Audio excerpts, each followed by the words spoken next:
Good evening, everybody, and welcome to the 38th Comic Art Fans Update. I'm Bill Cox, of course. Nice to have everybody with us this evening.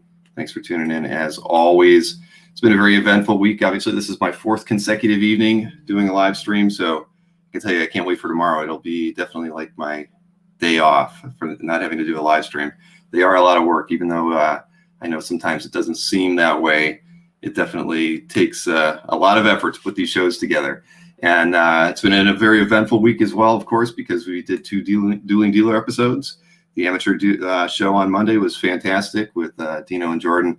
They were incredible sports, and we had a good time with that. I know it was definitely challenging with the speed of the claims going on with Dino stuff, but it was fun, and he definitely had a lot of great pieces at very fair market prices, I'd say. And we've definitely learned a lot from doing that episode. And if anyone out there is interested in doing a show like that on an off day for us, we would definitely like to hear from you. So you know how to get in touch with me through Comic Art Fans. Just hit me up through the contact form, and I will definitely consider when we're going to do the next one. I don't foresee it. It's certainly not going to be a weekly show, because doing 2 shows a week is a lot of work. But I definitely would like to do another one of those. And, even if it were actually a couple dealers on an off night, that sort of thing. So, anybody that's interested, please reach out to me. And yes, good evening, everybody. Absolutely. Alfredo, nice to see you this evening. And Chris, nice to see you as well, as always. Thank you for tuning in. So, last night was a challenging night. And Rick Alvarez, thank you very much for that. I appreciate it. I know that I owe you an email from a couple days ago. I've been so backed up with things Monday through Thursday with all the live streams. I just haven't been able to get back to you, but I will reply to you tomorrow. And because I definitely appreciate the support that you've shown, just like everybody else has on the show. And these super chats definitely go a long way to easing all the extra work that we're putting into this. And last night was just a challenge. I'll tell you, I had a rough day. And when I got into it, I felt like really it was me who was sort of letting the show down, because I just didn't have the energy that I wanted to have. And I think, again, it's just the amount of work, but we'll get through it, and we'll definitely do better next week. And honestly, going up against a Heritage signature auction like the one that they have right now was probably not the wisest thing. We had talked about not having that week show and just doing the amateur one on Monday, and we all kind of at the end decided, we'll just do it and see what happens. So, well, we saw what happened. It definitely wasn't the exact same show that we would have liked it to have been. And we've kicked around some ideas to do. If we ever go up against the night before a Heritage signature auction, we'll definitely probably change the format, and not drastically, but just enough to make it a little bit more engaging and not so all in with the more expensive pieces. Try to make it a little bit more affordable, since everybody's going to be going for the high ticket items at Heritage for the next 4 days. So that was kind of the thought there, if we were going to do another one before a Heritage event like that. Good evening, Mikhail.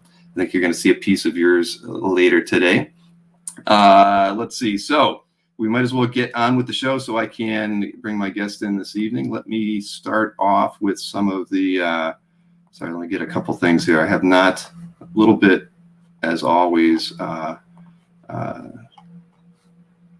we go. Got to get all my notes up in front of me. Ron, thank you so much. I appreciate it. We're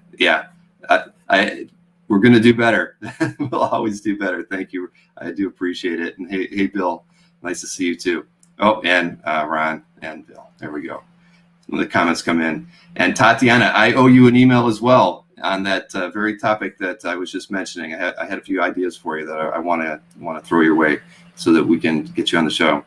So, all right. So let me get into the week at hand as far as the overall sales and the between the dealers and the auction houses, and then the popular art picks that I had for the week.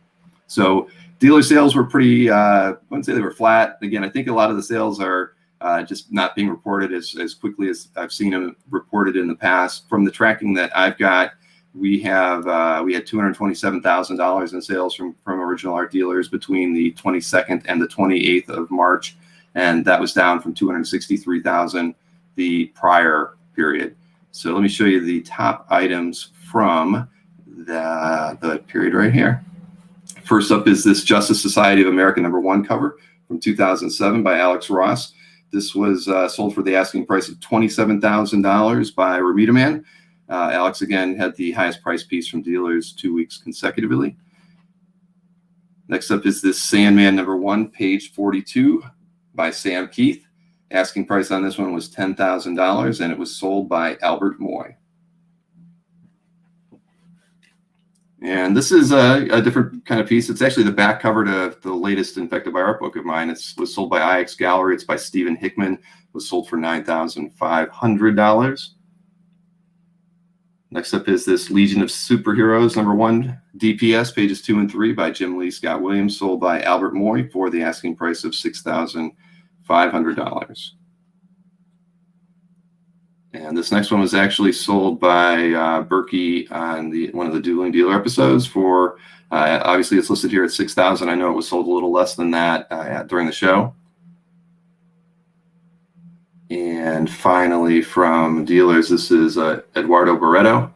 The cover to Superman 402 was sold by Glenn Brunswick of Panel Page Art for the asking price of $5,000. So just a very average week. So we'll see how things go. I mean, usually, you see that a lot of the dealers loading things up ahead of a signature auction because they're trying to capture that revenue before it goes to Heritage. So who can't really tell you. It didn't seem like a very busy week for dealers adding artwork to their sites this Monday through Wednesday. So we'll see how it ends up next week. Probably will be another very average week for dealers.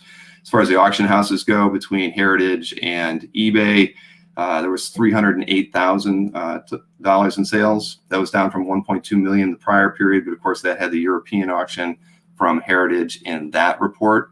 So I'll show you the top 3 items from eBay along with the top 3 items from Heritage during this period. And first up is, again, total for auctions 308. On eBay, this first piece is from Superman 81, and it sold for $22,800. And it was kind of interesting because it was a piece that was sold originally through a Warner Brothers store. Next up is this Frank Miller Claus Jansen Daredevil Elektra Pinup Jam. It was sold for $11,699. And then this Dave Hoover Captain America 427 cover sold for $8,700 and $788. Sorry. See, it's been a long week, everybody. And the 3 up from Heritage. First is this Carl Potts Doctor Strange #63 cover painting from 1983. Sold for $7,800 with the juice on it, of course. Next up is this Herb Trimpe, John Romita Sr., Captain America and the Campbell Kids, if you can imagine that. This one sold for $3,360. And finally, a cover to Pep Comics 156. Published by Archie in 1962. This is by Bob White, and it sold for $2,400. I like that one, actually. I'm not an Archie fan, but I like that cover. So, all right. So on to the popular artwork for the week. This week I just picked a dozen. Thought it would be easier to get me through the prep work for the show today. So let me show you those. There's a few pieces that will remind you of a few pieces that we're seeing on Heritage today, actually. First up is this John Romita Sr. Thor #1 cover in the collection of Bill J. by John Romita Jr. and Claus Jansen. Wraparound cover, of course. This one's one of my favorites, to be honest. I love it. Next up is this Dark Horse Comics #2 cover by Mike Mignola in the collection of my good friend Eric DLS. Absolutely fantastic. Love this one.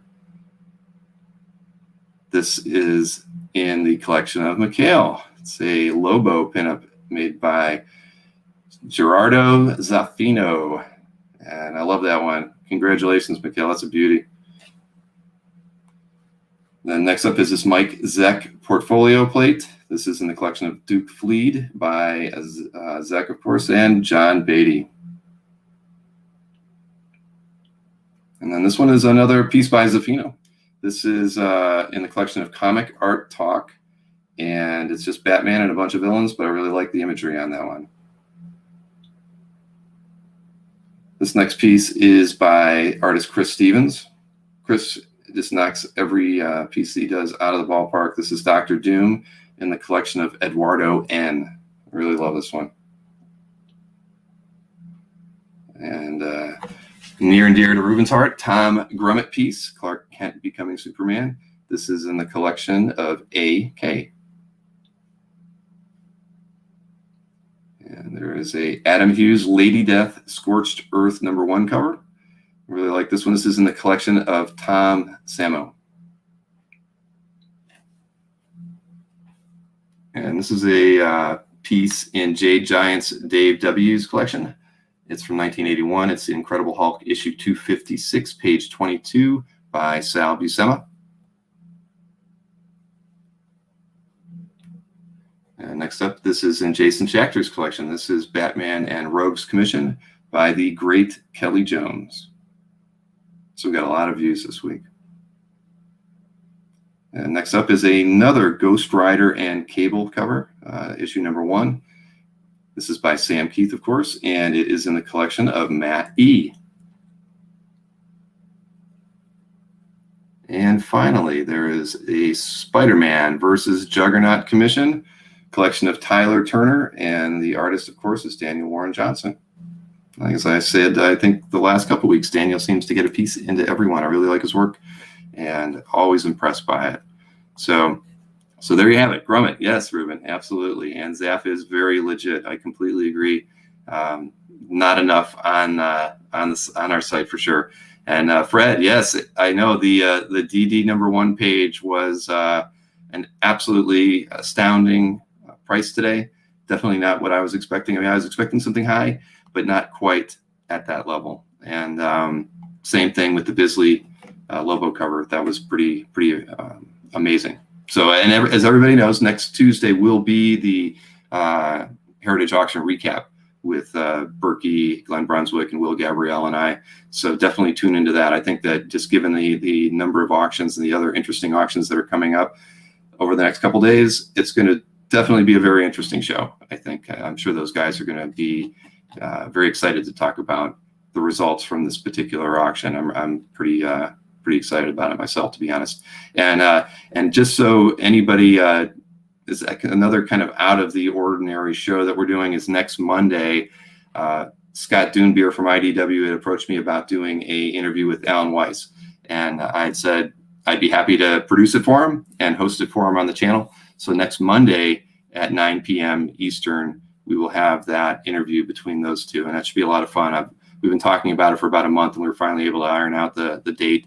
So I hope everybody can tune into that, or at least watch it when it's over, because it should be a lot of fun. And Scott wants to do these. He'd like to try to do an interview like that every couple months. He's got 3 or 4 other people lined up. So I'm looking forward to being able to help him facilitate those types of interviews on our channel.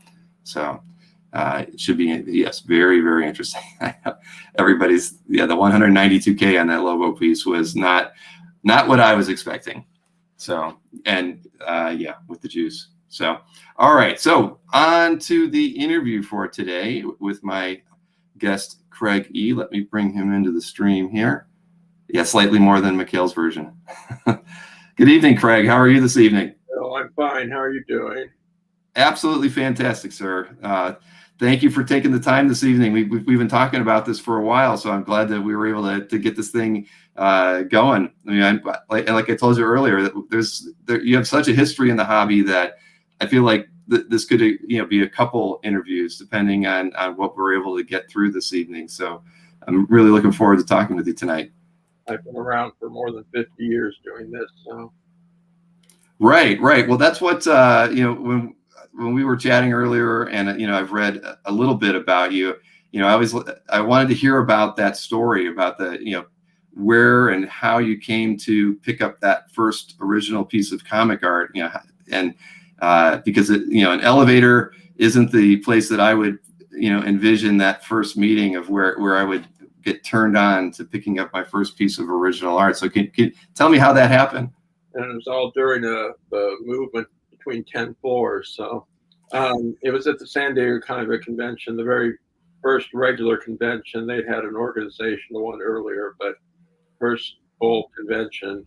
And I was just going up to my room in the U.S. Grant Hotel, and there was a guy standing next to me that was holding a page from Justice League number 21, the first of the Earth 1 or 2 crossovers. And I asked him how much you want for that, and he said $7, and I handed it to him, and that was that. So That's almost too easy. I know, but there wasn't much choice. It was just one page, but I was pretty excited to finally get an original, because I collected comics seriously since '66, but less seriously since '64, and this was in 1970 in the summer, so I knew of what original art was, but you just didn't see much back then. Right. And what brought you to the show? What was that? What brought you to the show? Yeah, that was the first San Diego Comic-Con, right? Right. What brought me there was just search for comics, and also Jack Kirby was there at Ray Bradbury, so it was just something sounded like it was right up my alley, so I went with my mother and my sister, and they stayed in the room most of the time, and I went around the dealer's room, which was minuscule compared to what they are these days. Right. No original art that I can recall in the dealer's room. But I bought a lot of Mystery in Space with Adam Strange. Right. And Right. You're a big Murphy Anderson fan, judging from your CAF gallery. Yeah, I always liked Murphy Anderson. He's probably my favorite comic book artist. Alex Raymond is my favorite comic strip artist, but I didn't get the Murphy Andersons though until several years later, in the '80s at the San Diego Con, when it was at the old convention center in San Diego, which is probably I also liked it at the El Cortez Hotel. I went to most of the first ones, and I went to another con not long after San Diego, which was at the Disneyland Hotel. And that's the only place I saw Carmen Infantino, and Kirby was there again, and Stranka was there. Of course, he wouldn't sell anything, but there was more art at that show. I bought 2 pages there. And one was a Murphy Anderson from Showcase 56. Okay, I know you have a few covers in your CAF gallery by Murphy. I have a couple fewer than I used to, but those went to pay for Gasoline Alleys because my priorities have changed somewhat over the years. But I love Murphy Anderson's work. I mean, the first one I bought, which was Showcase number 60, the first Spectre revival. Wally Harrington had it in San Diego about 1982. It was on his table, folded in half, and it was $300. So I tried to bargain with him, which I rarely do, and he snatched it from me and said he wouldn't let it go for anything less. And so I snatched it back, and I said, okay. Things have changed since then. Yeah, quite a bit. Immensely. I got many times that amount. Oh, I'm quite sure that you did. So, So were you interested in comic art before that first purchase, or was that more of a spur of the moment thing for you? No, I would have been interested if I ever could see it, but I knew of it very well, that it existed, because they used to give it away to people who wrote letters to DC Comics, right? Send them whole stories and such. But you just never saw it back then. And the comic book store where I bought most of my Golden Age comics, they rarely had anything in the way of comic books that early, comic book art. Mm-hmm. They had a few Bern Hogarth Sunday pages, but I didn't care about that then. So I would have bought it all I could, but I wanted DC number 1 because that's what I grew up with, and it just wasn't around then, and it never has been around in great quantity. Right. Marvel. That is very true. Theirs, well, not all, but most. If I'd seen it, I would have tried to get it, although I was dependent on my parents back then. So that's actually why I went to law school and became a lawyer, so I could afford all this stuff. Very wise choice then. That was good. Yeah, I could either, become an academic type, or I could become a lawyer and sell out and get a lot of money for art. That's what happened. Well, nothing wrong with that at all. So throughout, I mean, you have a very diverse collection, like, and I hope everybody takes the time to check it out this evening and tomorrow, when as you have time. But you really have focused on, like you said, strips, I guess, more than anything of late, and a lot in animation art as well. But so when you were looking for the early DC stuff, I mean, what kind of challenges did you find yourself having, outside the fact that it was scarce and you weren't seeing them at a lot of shows? What were how did you create the opportunities to buy the artwork in the early days? Well, time and auctions took care of that. The problem is that unless you're a very devoted buyer from a dealer, even back then, the things would make it into other people's collections before you'd even see them.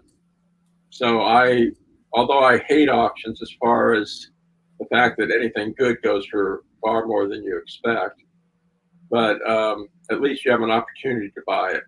Mm-hmm. So that's what made the difference, is when people used to start auctioning things. But again, even then, it was not until Sotheby's and Christie's pretty much that I was able to get Murphy Henderson's, because he was sitting on what he had. Right. And we thought he had very little, but it turns out he had quite a lot. So we just did Justice League covers.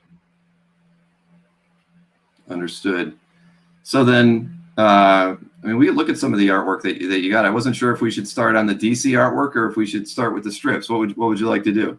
Well, you can start with the DC. I just listened to you a few minutes ago. I pulled out this grommet that was sitting next to me. I don't think you can probably. No, is that in your CAF gallery? Yeah, it is. It's Superman. The Adventures of Superman cover with the Forever People. And I think Grummet's great. I mean, I would buy more of his if I saw it, but I don't really search for it as such. But this one I got from Hazelwood. There's my cat walking on it. Okay. Get some paw prints on it. Yeah. Dents that I care about. But yeah, that's a very nice cover. Yeah, I especially like the Forever People figures. They're all really interesting, even compared to Kirby's. Right. Oh, absolutely. Yeah. No, it's a nice homage, but that's a beautiful image, and like, I can tell Ruben is very happy to see that image. I mean, he's probably seen it in your gallery before, but that's a beauty. It's on his list of covers he would like to have. Maybe someday. Yeah, you never know, Ruben. Ruben's probably a very patient guy. I used to think I could outweight all the old people for them to kick off, and and now you're one of the old people, right? now it's flipped on me. Darn it. Well, that's all right. But yeah, that was the surprising thing. I mean, I've been in your CAF gallery many times, but I was just taken aback at the amount of artwork in there, and from so many different time periods. It's clear that you have a very diverse taste in the artists that you collect, but the ones that you do collect, you have a lot of Ron Lim, you have a lot of George Perez, and then with the a lot of the Gasoline Alley pages like we were talking about before the show, you probably have more of those than anyone in the world. So it's an amazing collection. Well, Russ Cochran said I had the best collection, and he knew as well as anyone. But Gasoline Alley, because he sold all of them. Right. So what was your experience like with Russ? I mean, when did you first start dealing with him? Was it through his auctions?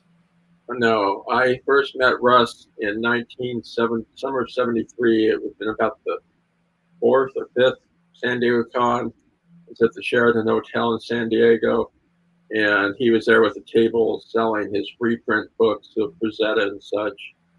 And I bought a reprint from him, but other than that, my mother talked to him because she was from Iowa and he was living in Iowa at the time. Mm-hmm. He was a professor, at physics at the University of Iowa, or Iowa State maybe. And so they had something in common. But I first really dealt with him when he started his regular auctions. A fairly early one, I bought a Disney background from him. But over the years, it's got to be more and more that I buy from him. He never had much in the way of comic book art.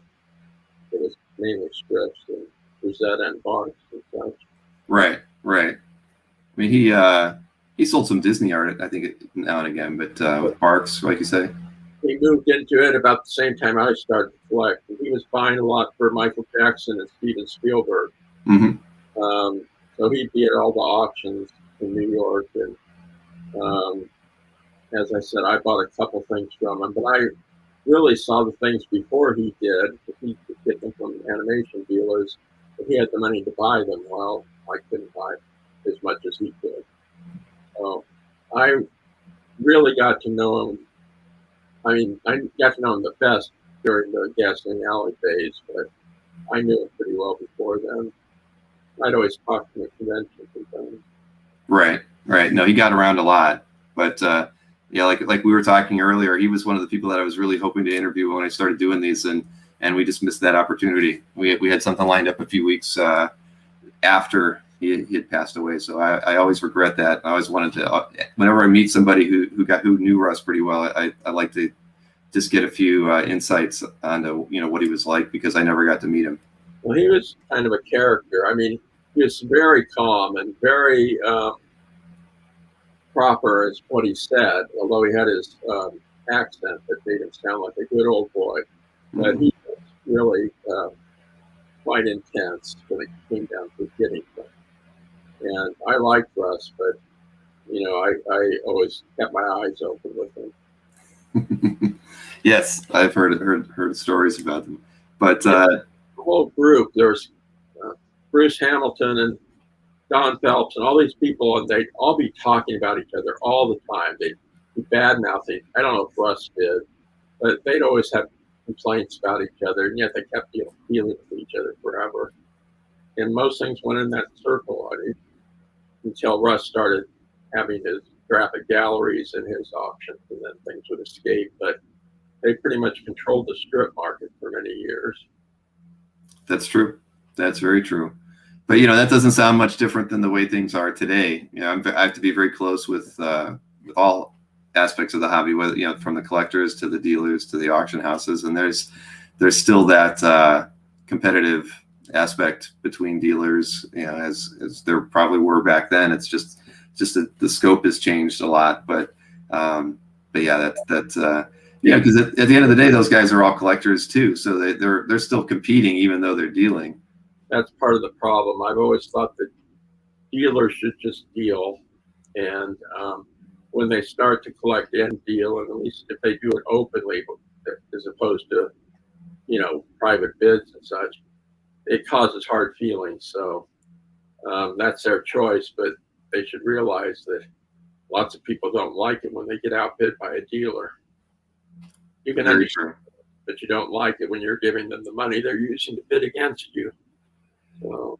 No, that's very true. I was talking with a collector the other day, and I said, you have to realize when you're in an auction, you're whether it's Heritage this week or it's Comic Link or it's eBay, if the work is a choice piece, you're almost always going to be bidding against at least one dealer, and then dealers do win a good amount of the auctions that are out there. It's how they get inventory. It's how they upgrade their collection at the same time. So it makes it challenging as a collector, especially in days like now when there are a lot of collectors with deep pockets. It does, and then you have a lot of dealers also participating in these same kind of event auctions. It makes it challenging. It makes it challenging to walk away with something nice. Yeah, I had competition with dealers at auctions many times, and they usually don't win because they usually have to make money on it. But if they want it for themselves, it can be a real problem. That's true. And I have the ultimate horror story about that. It was a background from Sleeping Beauty that I wanted at my friend Howard Lowry's auction. And I told my dealer friend that he couldn't have it, that I was going to buy it. And I talked to him right before the auction. It was on a Sunday. I saw him in San Diego on a Saturday. And during the auction, I thought I had it made. And he started bidding on it. And he not only bid, he jumped it by 3 times what the bid was. Oh my gosh. Fair price to a ridiculous price. And I just kept bidding. And I mean, I got it on the next bid. He later told me that he made a lot of money in San Diego, so he could afford to do it. I thought it was lousy. And it cost me 20-some thousand. Wow. Yeah. Well, he didn't get a Christmas card that next year, did he? He didn't get any sales to me for the next several years. I don't blame you. That's not fair. I thought it was the biggest betrayal I could imagine because I didn't do it that often. It's not like I ever told him to back off on things before, but when I really wanted something, because I'd seen it first, Mm-hmm. Howard would show me things before they made it into the auction, and he said he didn't think that I would really bid that high, but he was wrong, and I haven't. Right. It's no fun when somebody costs you a lot of money. That's unfortunate. And Art, he passed away about a year ago, or maybe just a little over a year ago. I believe it was in March of last year. But so I don't remember, or I've never really read about Lowry's art, the auctions that they held. Was it primarily animation art? Well, Lowry himself it was, but Collector's Bookstore in Hollywood was one of the two big sources on the West Coast for comic-related material since 1966 or a little earlier. And they, at some point, because of the price guide, Overstreet, and conventions, they had trouble getting new material in. So they started an auction in, I think it was, 1984? Mm-hmm. It was monthly, and it was mail and telephone bids. And they had a lot of things that went through them, of all types, comic books, comic strips, animation, you name it. It's many, many great things. And they were very popular. They did really well with them. But then Howard left in 1989 after the death of one of the partners at Collectors. And he ended up buying one of the big hordes of strips from Murray Harris, who, along with Art Wood, had the great collection as far as quantity. And Howard outbid Cochran, and everyone could buy it from Harris. And then he had a series of auctions of strips. One with Cochran, actually. Okay. And then he had a lot of animation auctions. So, I mean, he was probably the person who auctioned most pieces of animation art in the country, but Christie's would get more attention than theirs, and Sotheby's to a lesser degree. So he's a definite player all these years. And I've known him since 67 or so. He's one of my very best friends for my lifetime. Well, everybody, Mr. Easy Go Lucky in the chat says that Howard was always very cordial, very, very, very nice to talk to. Howard's very proper. He never does anything that he shouldn't do, and he always does what he says he'll do. But these are their catalogs, some of them. These are their direct sales on top. Catalogs, there were 4 of them in the 70s. And then these are their monthly auctions, where they'd have movie material, comic strips, comic books, comic book art.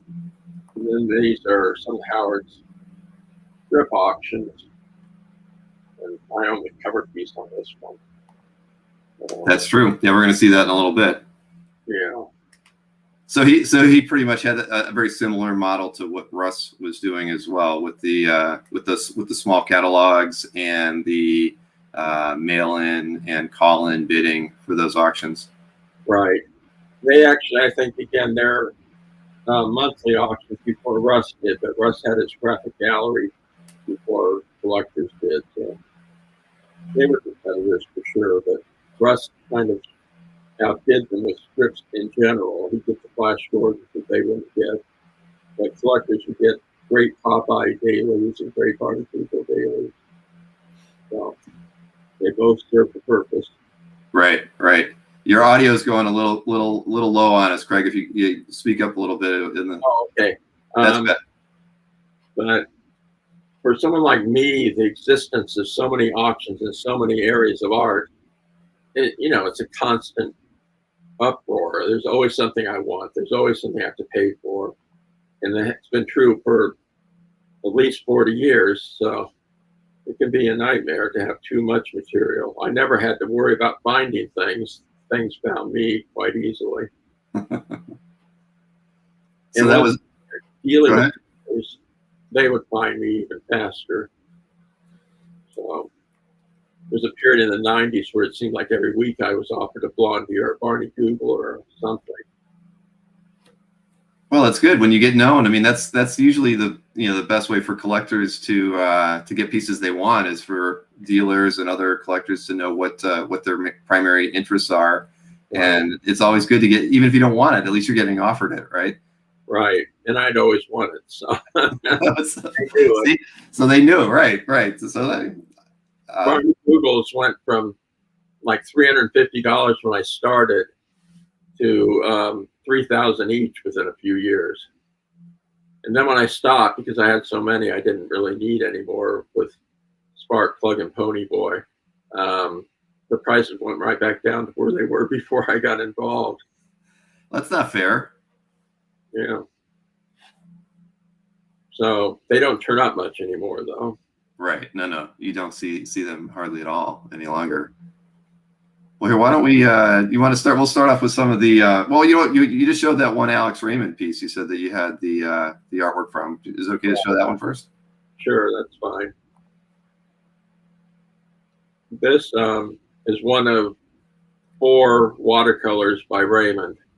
It's the only one with both Secret Agent X-Night and Flash, and it's from 1935, which you can tell by his helmet, Flash's helmet.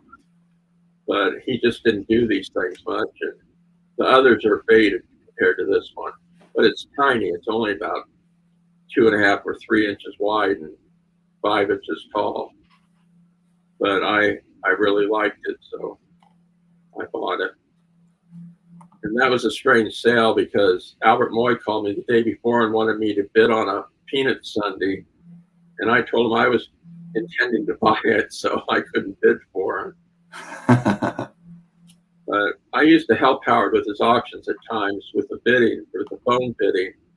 And there were times when I'd be handed a stack of bid sheets, and there'd be things that I wanted, and I'd be bidding for the phone bidder with one hand and for myself with the other hand. And I always won, but it wasn't because I had any inside knowledge, because they could always bid higher.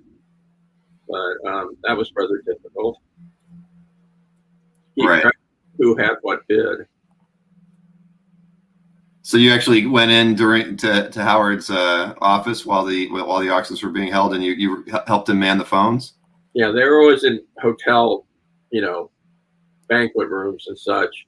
And he'd have 5, 6, 7 different people that would help him with the phones, because there were so many people who would be interested on the same items that he had to have that many. And well, only once did I mess up, and that was when I had Don Phelps on the phone, and actually it's for Gasoline Alley Sunday page from 1922, I believe.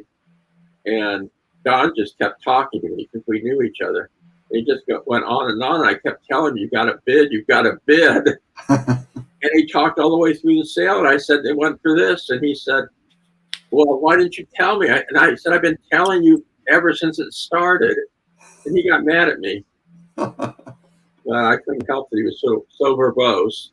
I liked Don, though. I mean, he was a major private dealer. Yeah, I'm not familiar with the name. Yeah, no, he's not as active. I don't know if he's still alive, actually. He's quite a bit older than me, but he was in the Boston area. And he'd have comic books, and he'd have lots of strip art. He liked Christmas themes. And he had some publicity art, which is the main reason I got to know him well. Mm-hmm.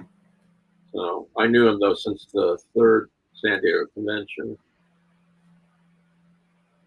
They were at different venues at the first several years. It was U.S. Grand Hotel, and then UC San Diego and La Jolla, where the people would stay in the dorm rooms.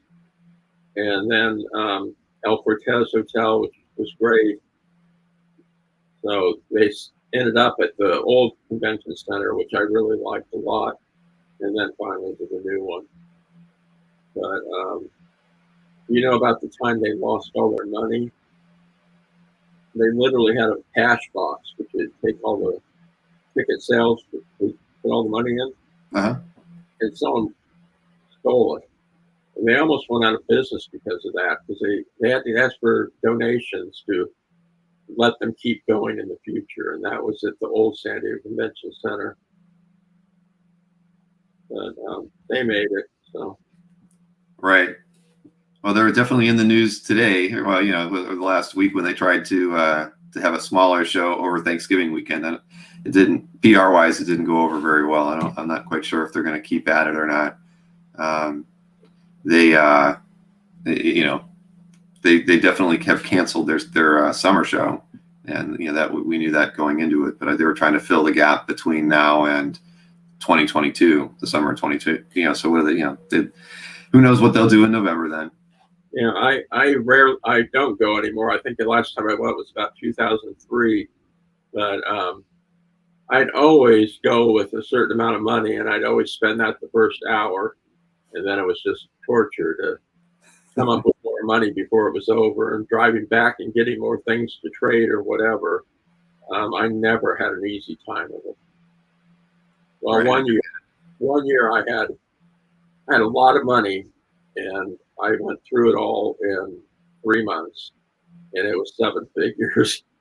Oh no! So Yikes! Was that all art purchases? Yes, and taxes, but mainly art. That's when I bought the Superboy '89 page with Monel and the Phantom Zone, and I just bought everything. I bought all the things I like to buy. So that was a fun year, or a fun spring, or summer. I would love to have that problem just once in my life. I didn't put the money in a savings account or anything. I just kept it in my checking account because I knew what would happen. And you can just see in the check ledger the balance go down to 0. Right, but your pile of art just kept growing though. So yeah, that was the plus side of that negative ledger. Yeah, I guess so. It wasn't very smart on my part, but I did it. It's hard for me to keep money. Well, here I did combine a couple of the images, but I know I've got that one Superboy '89 on the left here. Right, and the one's a Superboy 117, which is one of the few Legion stories, the early ones that ever came out, and that's because Kurt Swan did it in Superboy instead of 4K and Adventure. But, I always wanted Legion art more than anything. And in fact, first day I actually met Scott Moonbear at San Diego in '91. I told him, well, I bought a demon tape and I wanted to scan from it through the mail, but I went to his table after buying 2 more demon tapes from Quality Current for the same issue. But I went up to his table and hey, Craig, just so you know, your voice is getting a little yeah. I keep looking down at my cat. So I went up to his table and introduced myself in person, and I told him that I'd do anything for a early Legion of Superheroes page from Adventure Comics, and he pulled me aside. And I mean, I'm older than Scott, but he pulled me aside and gave me fatherly advice that I shouldn't say things like that because people would take advantage of me. Of course, there's never been anything to buy, so it never happened. But then that's the con where I started buying all the Infinity Gauntlet pages. So with the Superboy '89, I bought one page from Mitch Ickowitz at San Diego, and I think it was '87. And then Richard Halegua had a bunch of them in, I think it was about '91. No, it must have been '96. And I thought I could maybe get all the pages to the story because it was a story I learned to read on, but they just haven't turned up. So I eventually sold off the lesser pages and kept the 3 that I liked the best. Mm-hmm. But they're among my favorite. They and the Murphy Andersons are my favorite comic book pages. And I would still love to find more of the really good pages, but I know that Bashara has one of the splash pages, and I don't have much hope of getting that. And then there was a cover for Adventure 302, which is the third Legion series in Adventure Comics in the 1993 Sotheby's auction. But Scott was bidding for me on the Murphy Anderson Justice Society splash, and I had to give him enough authority to buy it if he could, and so I couldn't squander money on the Legion story, not knowing whether Scott would have enough money for the Justice Society pages. So Bashar ended up with that one too. But I'd do anything for that one, but don't tell Scott I said that. So you and Scott developed a pretty nice relationship, it sounds like. I mean, Scott's always been a great person for me to talk to. I've relied on him for a lot of advice in the past as well. Scott's really a great guy, and he's one of my favorite dealers, but he's not a dealer anymore. That's why I don't hear from him as much as I used to. But he's one of the few people that found things for me, like Blondie. He once I was in New York, and we went to see Jeanette Kahn, the publisher of DC at the time. Mm-hmm. Got a couple of Blondies from Russ Cochran, and we went to her office, and I bought them from her. Then we went over to Sotheby's and saw Jerry Weiss, who showed us what I wanted to see out of the next. It must have been in '93. It was the next auction was for the Justice Society pages. Well, the 2 pages to make one image, so a double-page spread. But that was a good trip, and Scott's always come through for me, and he's never been unpleasant in any way. So, no, I agree. That's my experience with him as well. Why don't we show the artwork that's sitting beside you? I can pull that the Murphy Anderson image up here onto the screen for everybody to see, because that's a beauty. Here, I'll even pull it out. Yeah, I've got the clean one here. Yeah, that's something I wanted since the day the comic book came out in '69. Is Justice League number 76. And I remember walking out of the supermarket where I bought it and seeing the centerfold. It's not really a centerfold, but it looks like one. And wanting the original of it. And then I think it was in '91 as well at San Diego. A certain pair of dealer brothers told me they could get it for me for $2,000, but they had no ability to do that. So I eventually got it at the auction, and Murphy consigned it.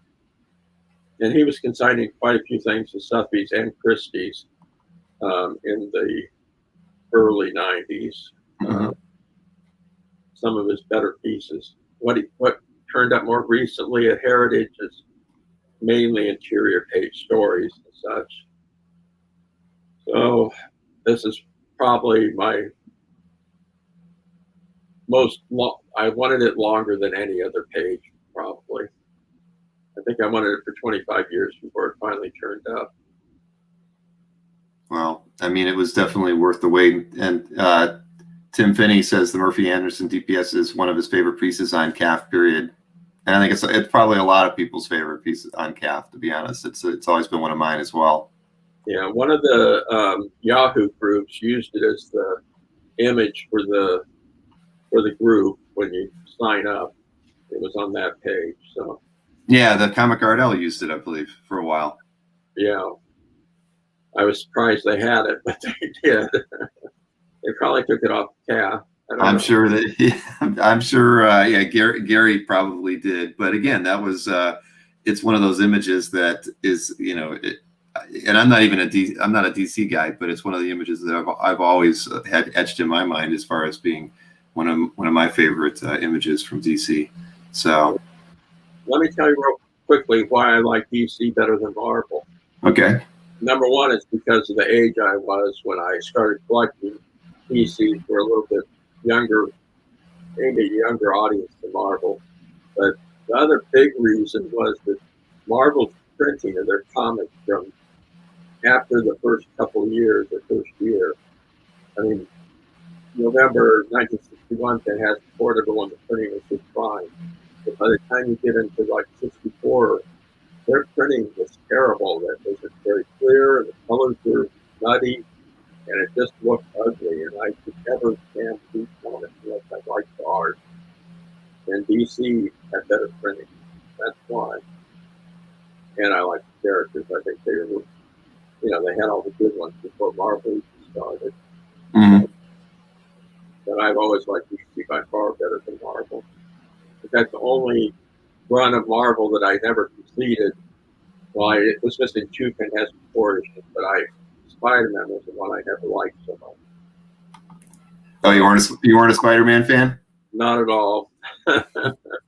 I wasn't either. Spidey wasn't my Marvel character. I was more Avengers and that was my book in the X-Men as well. I like that for the very best, but and I don't like Ditko's faces, so I never went for Ditko art. I had a page from Hulk number 6 once, but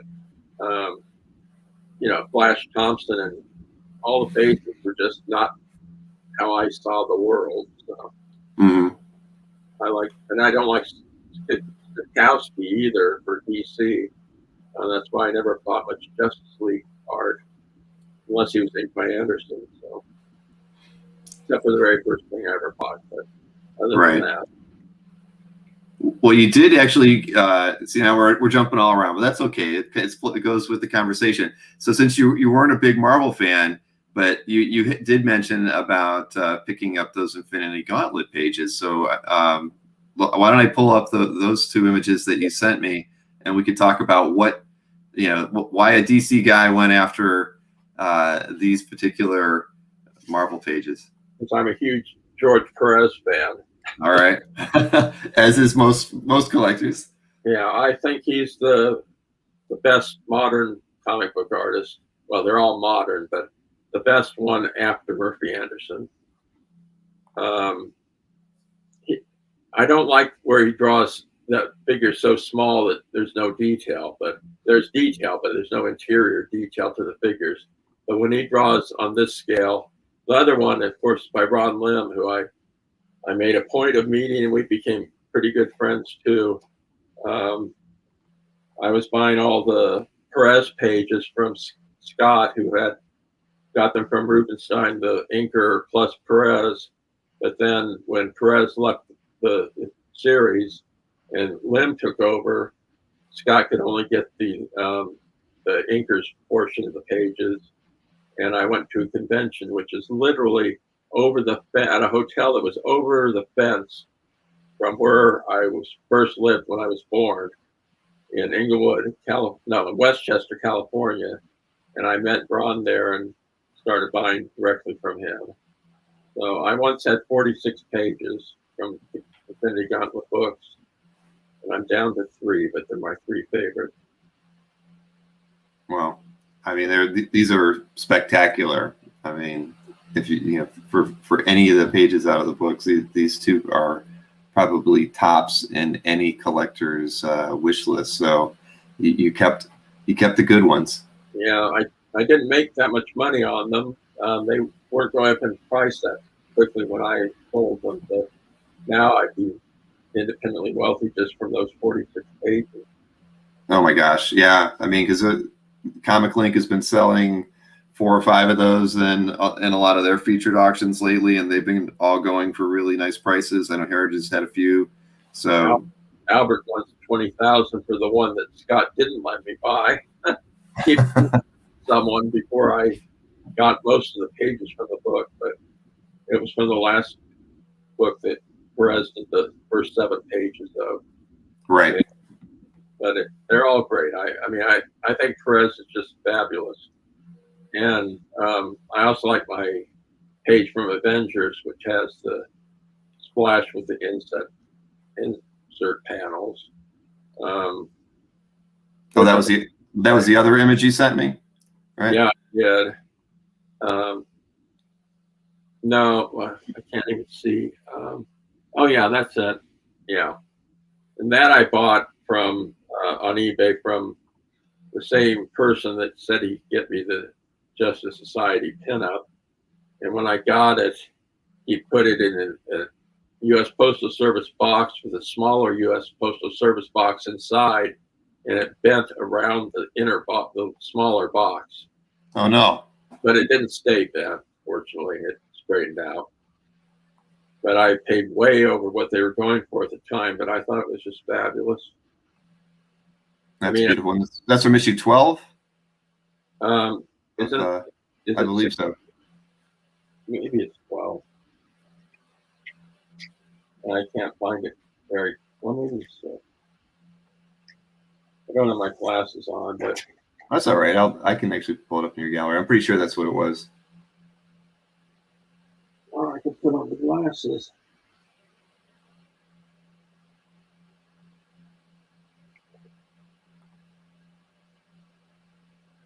Yeah, you're right. It's 12. 12, yeah, for volume 3. Yeah. Well, I wish I could have found more like that, but there was too much competition on eBay and among dealers by that time. You know, you can't, if you don't get them at just the right time, you don't know that they exist. And that's why I never did as well with dealers. There was a period there where I'd see Albert Moyer in LA before he went down to San Diego every year. And I got a few good things from him, including a peanut strip that was a miracle, because he sold it as if it was from 1952, but it was really from 51. And that made all the difference in price you can imagine. Right. Oh, yeah. Because 51 they're very scarce, while 52 are very common. And the mistake was that someone had written 52 on it because it was in the Peanuts reprint book that had 51 and 52, and it was at the back of the book. But they weren't in the book in order chronologically.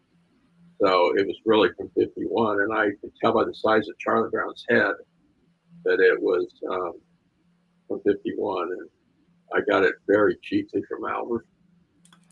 If Albert's watching, he's not happy right now. But that happens though. It happens a lot when collectors are always happy and fortunate when they luck into a piece that's been misrepresented or not, where they just didn't know what they had. I mean, it doesn't happen often, but when it does, and I mean, I could think of a few things even that have happened this year that I know some collectors would know about as well. That you find a deal because the seller just doesn't know what they have, and it happens about everything. So that's what makes it fun.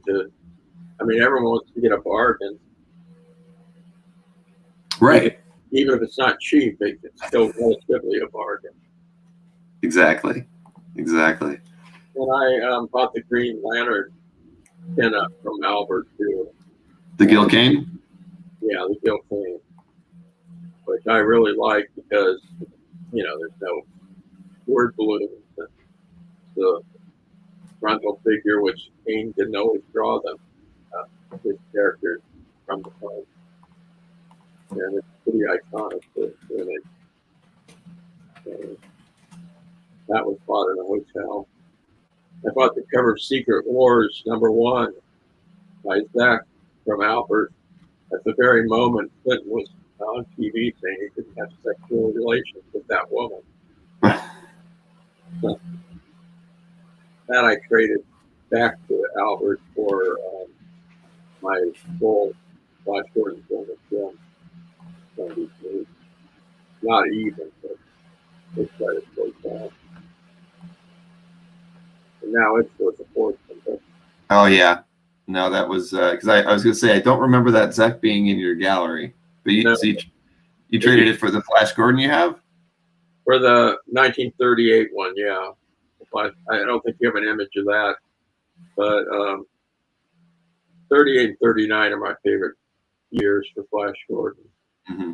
And it hasn't gone up quite as much as the Zech has, I'm quite sure.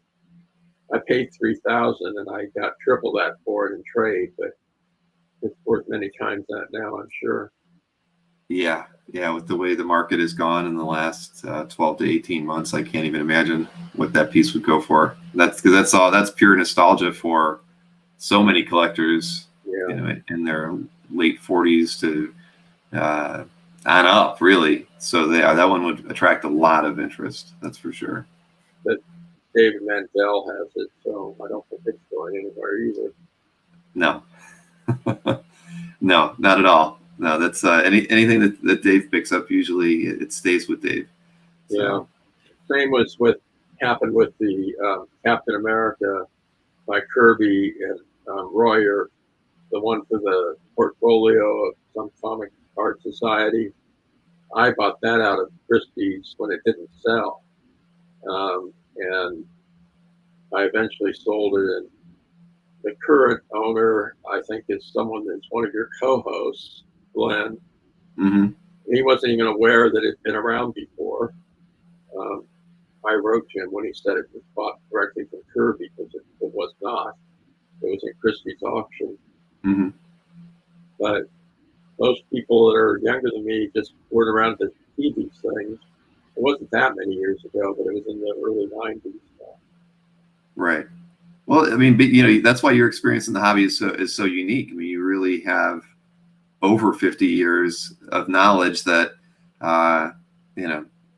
that's why I wanted to talk to you, because I knew there would be so many good stories that you'd have tonight. Yeah, I have a good memory, and also I have all the auction catalogs, and I do tend to look at them every now and then just to see what was around, because as your tastes change, things come into focus that you didn't pay attention to before. Mm-hmm. Did you keep a lot of notes? Did you make a lot of notes in all the catalogs? No, I wouldn't write in a catalog if you paid me to, but like these are all the Sotheby's catalogs, and I have all the Christie's ones, and I remember what's I like, which catalog it's in, more or less. Sure. But I like just looking through catalogs and seeing what's out there. No, well, I've picked up a lot of old catalogs on eBay and a few other auction houses, and so sometimes they come with a lot of notes, and that's why I was just curious if that was something you did too or not. No, I write prices realized in Howard's catalogs because I had multiple copies. Mm-hmm. I used when I was on the phone, but I don't generally write catalogs. And did you get the graphic galleries from Russ too, or just the I think I only have the auction ones. Because when he started advertising on Comic Art Fans, I early on, this would have been like 5 or 6 or 7 years ago. I had asked him. I said, you know what? Don't even pay me. Just send me a stack of your auction catalogs, because he said he still had them in boxes. So he sent me over 100 still stapled auction catalogs that had never been opened. But the thing I liked the most about his catalogs was that if you had the first catalog, the second catalog had the results from the first auction. So you could once you had them all, you could kind of gauge what the pricing history was by looking at the next catalog in the order. So, and I think he was out of his graphic gallery copies by the time you were dealing with him. But he had a few sets bound, the first 10 issues in 2 volumes. So I got those on eBay. But then there's number 11 and 13. There is no issue 12. They're not among the ones he had bound, so I have those separately. Mm-hmm. But, no, I've known about those, but I've never had the opportunity to see one or to ever acquire one. But yeah, no, I would love to, because that's one of the things that I'm very passionate about, is trying to pick up as many pieces of comic art history as possible. That's why I preferred when I dealt with Russ, I was like, I'd rather have your catalogs than the money. So yeah. I was really happy to get that. I was missing a few of the auction ones. He cut me off his free list, every now and then when I wasn't buying much. But I think I've all but a couple of them now.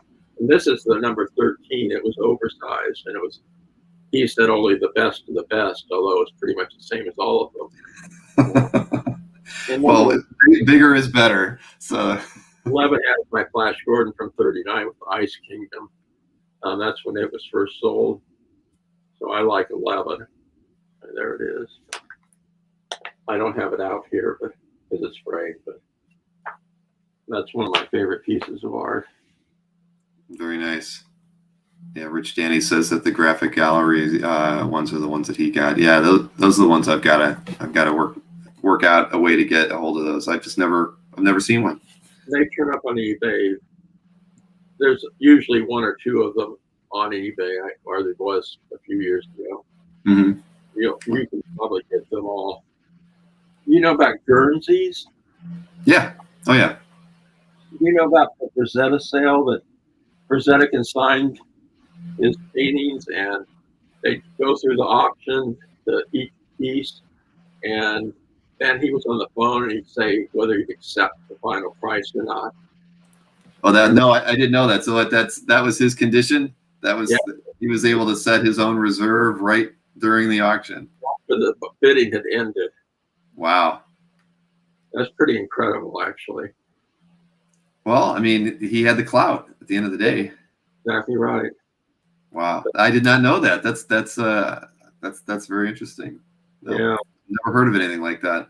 This auction had a lot of strips in it, so it's one of the more interesting ones to me. But it had all the Death of Superman art, the originals. Mm-hmm. So they got good things, but they were a little bit different compared to everyone else. Right. And then there was Illustration House, which it got great strips, including my Crazy Cat, the colored one. Mm-hmm. Which I talked to the,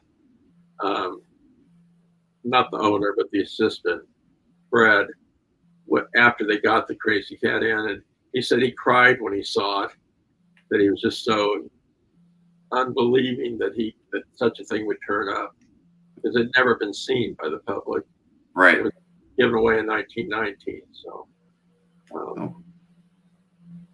I have a story about that.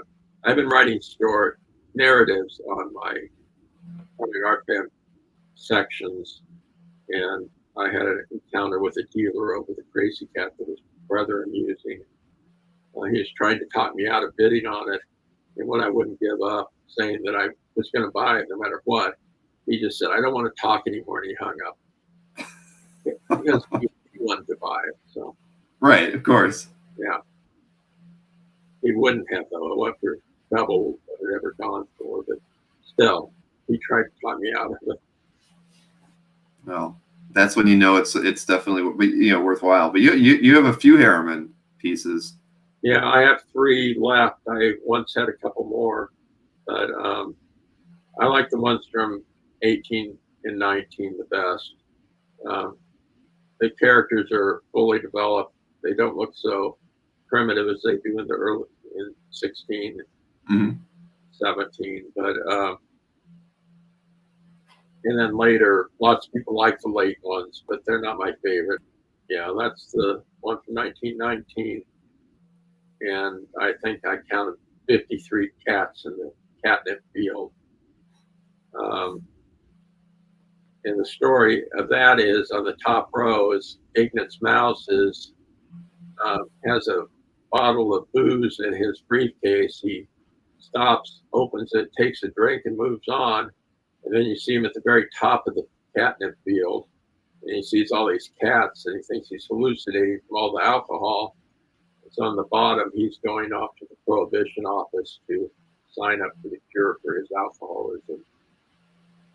So it's rather unique. There's another one a few weeks later that has a big wheel of Swiss cheese, and you see the little lines for noise of all the mice having their party in the cheese, but you don't actually see the mice, and it's not colored. So I think there are only 17 that I know of colored Sundays by Herriman.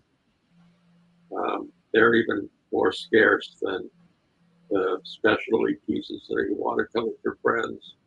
Right. But I think this is the most interesting of them. The others are much more conventional in appearance and panels. And this one, I bought it at Illustration House, and I received it in the mail, and I had to take it straight over to the Arm & Hammer Museum for the Masters of Comic Art exhibit that they had. They had in Los Angeles, they had the strips at the Hammer Museum and the comic book art at the Modern Art Museum downtown. And I left it off with them at the Hammer, and I got a call shortly thereafter that they dropped it. Oh, no. And it was on a brittle piece of cardboard laid down on the backboard, and it cracked the cardboard, which tore into the art. It was very small. It was less than a quarter of an inch. They paid to have it restored, but I wasn't really happy that they dropped my brand new Crazy Cat.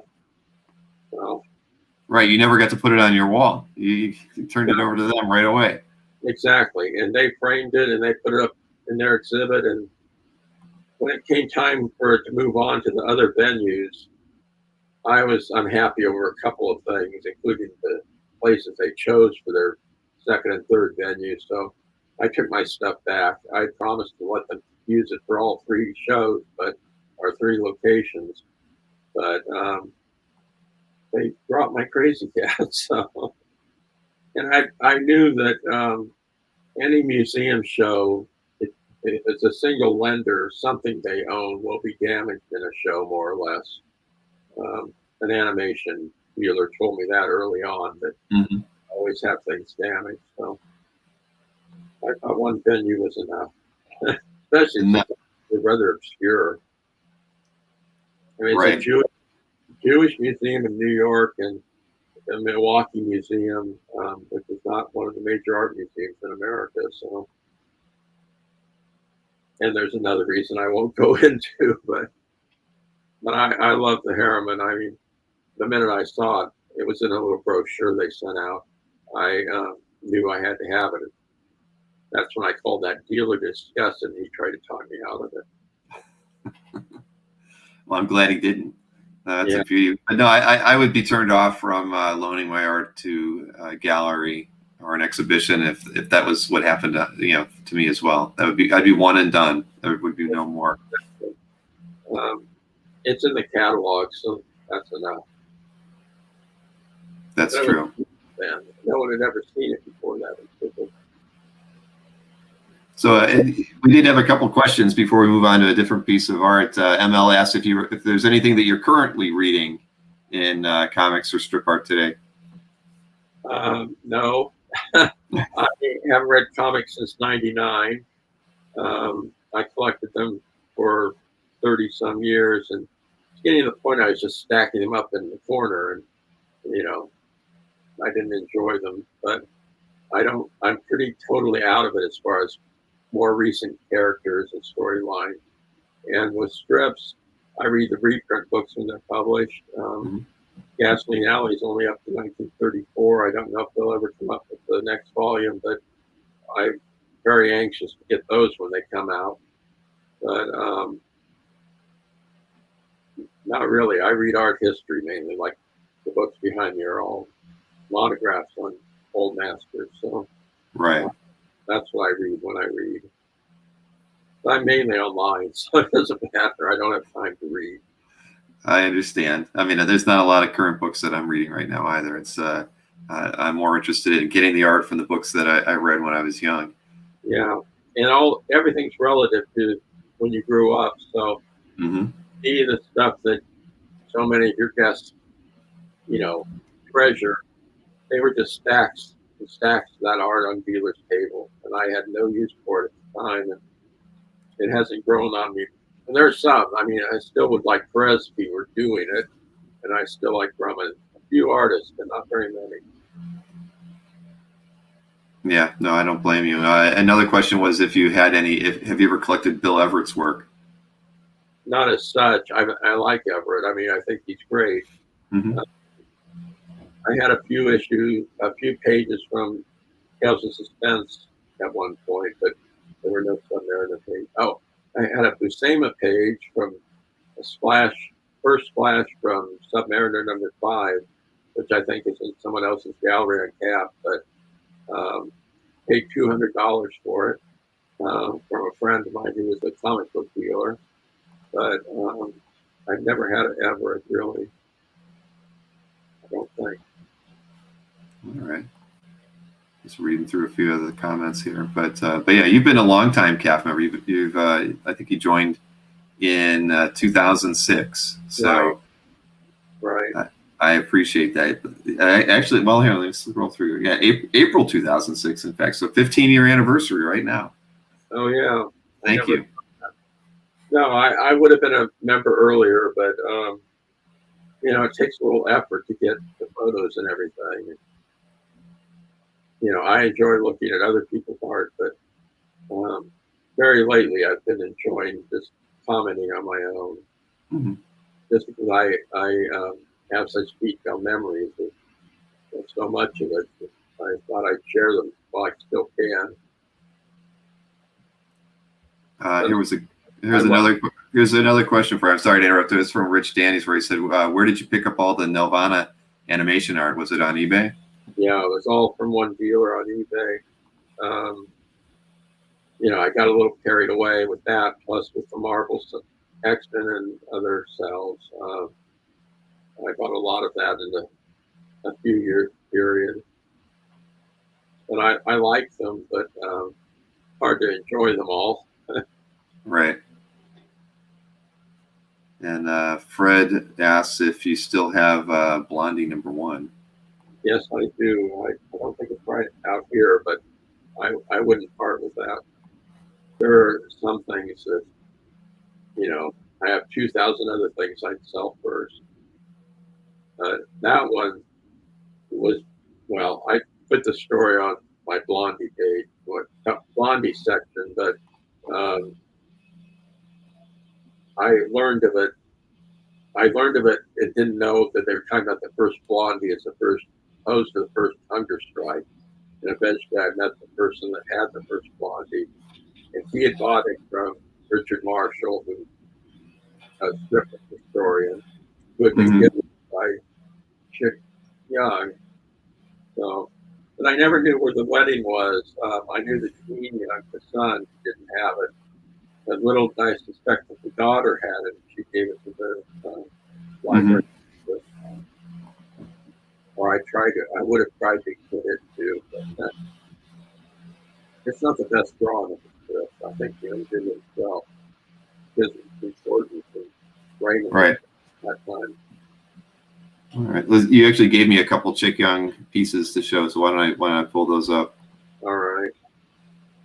Okay, those are the bottom one's the first one, isn't it? Yeah. Yes. The top one's the end of the hunger strike. For those that don't know, the first 3 years of the strip, or 2+ years, Blondie was in love with Dagwood, and Dagwood liked her, but his parents forbade him from marrying her, and they threatened to disinherit him. So finally, he went on a hunger strike in 1933 that lasted 28 days, which was 24 daily strips. And at the end, the parents gave in and let him marry Blondie, but they disinherited him. So the one there is the last hunger strike, and that's where they announced that they'll be married in a couple weeks. So it's pretty historically important for Blondie. And the hunger strikes were all done by Raymond. And that's why I liked them. That's why the other collector that had the first Blondie that I got it from eventually, he started collecting strips because he couldn't afford the really big names, except he could afford Raymond on Blondie. And so he outdid me on a few strips for a few years, but finally he sold them to me.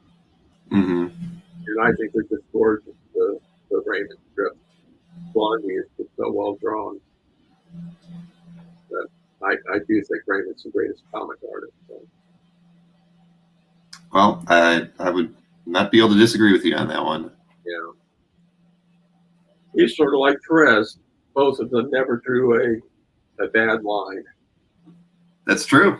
That's absolutely true. Yeah.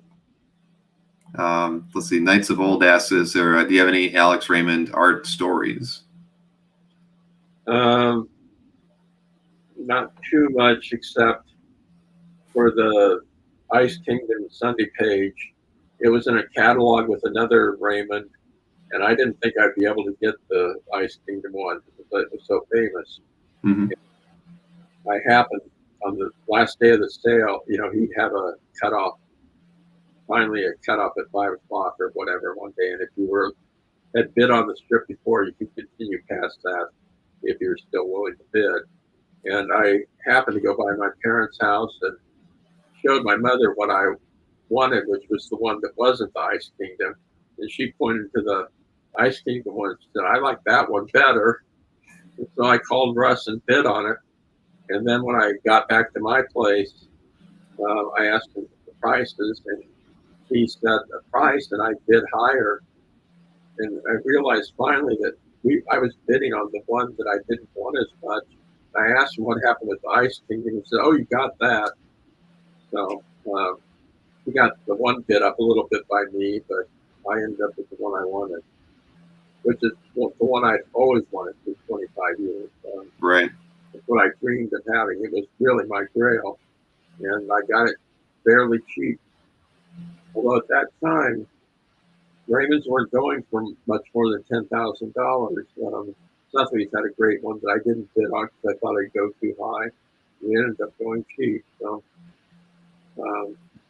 then the other Sunday, it was in San Diego. Albert owned it. It had come from Cochran a few months earlier. But it wasn't at Albert's table. It was at Joe Manarino's table.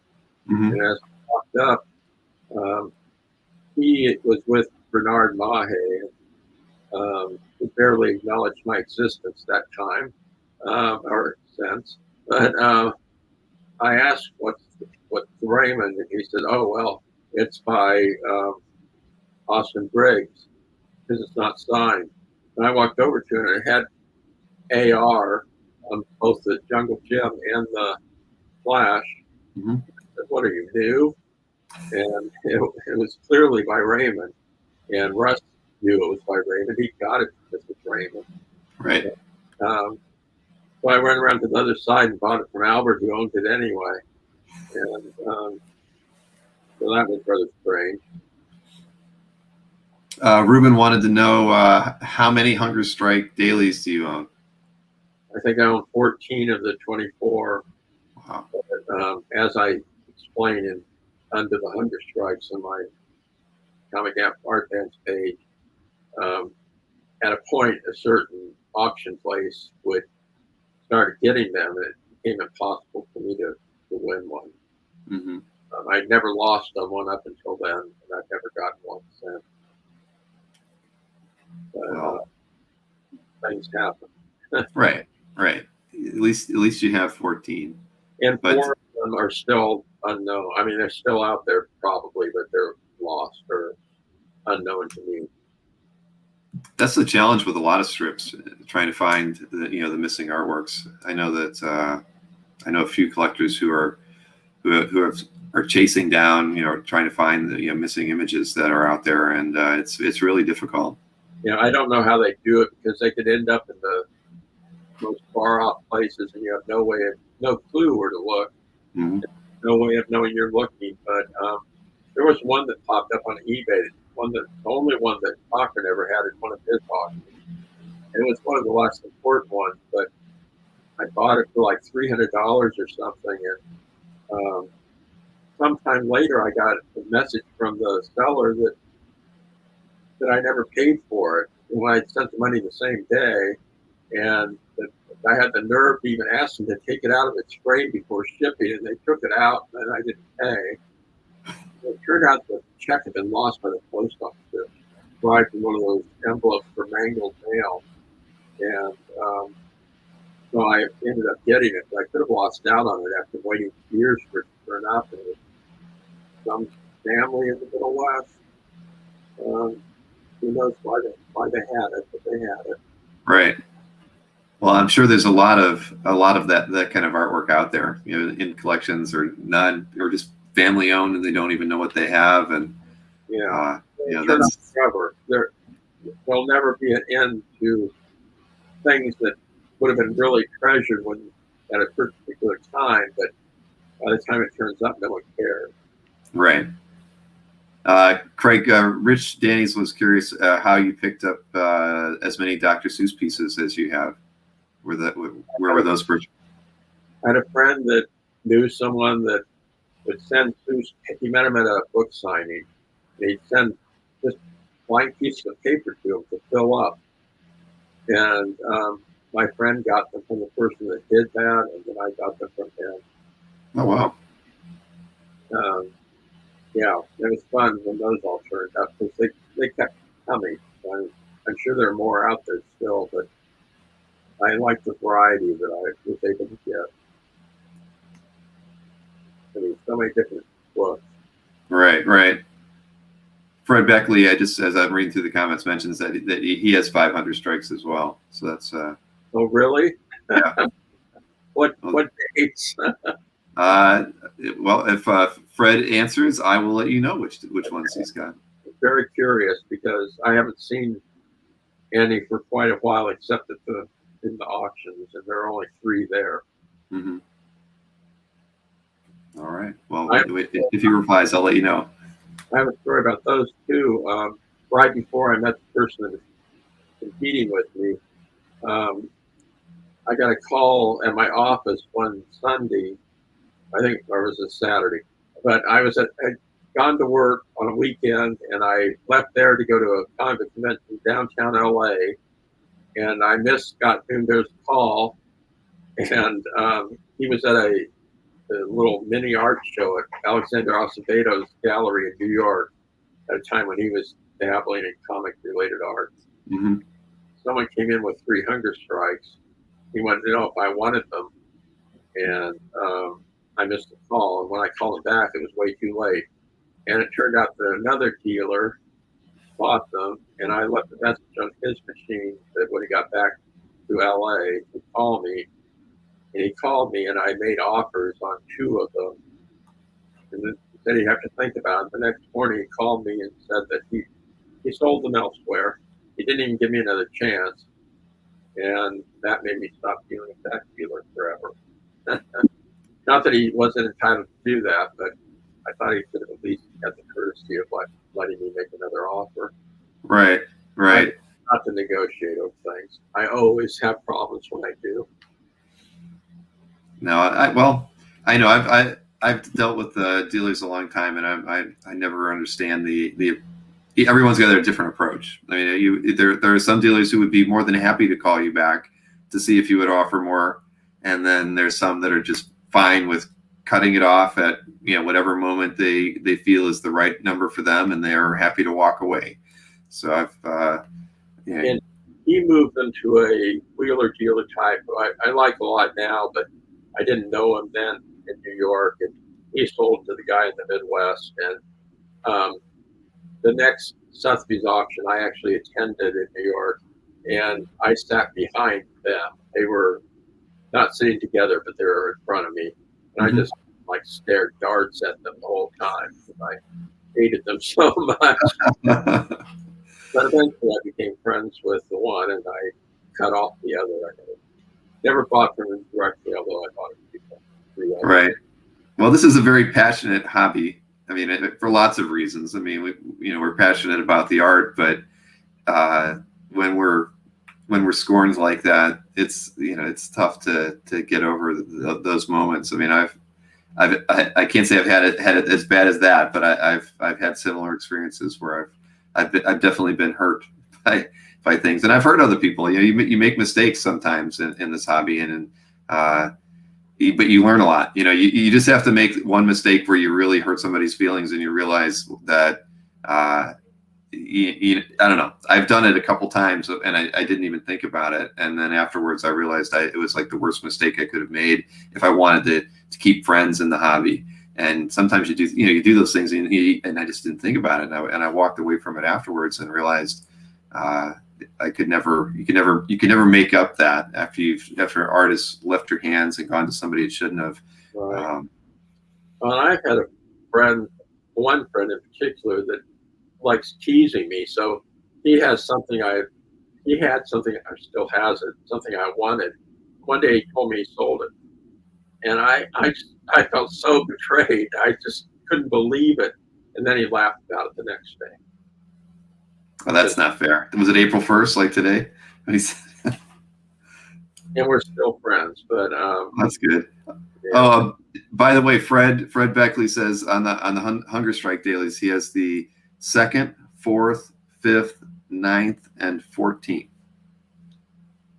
Okay, I know the 9th. I know the 2nd. The 9th, I know where he got them too.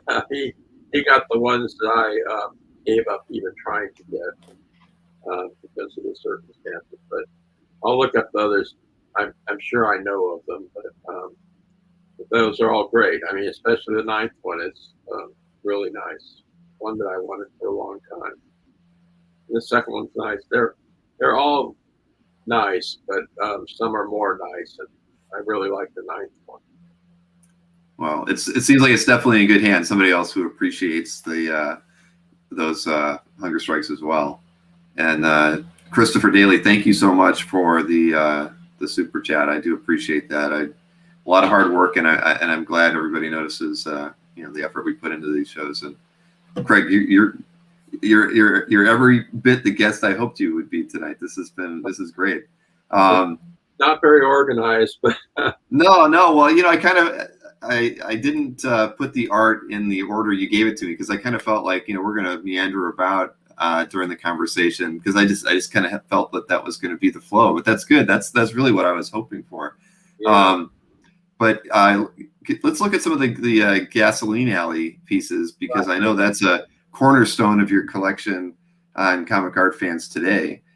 Yeah, it's my most significant acquisitions in the last 10 years were Gasoline Alleys.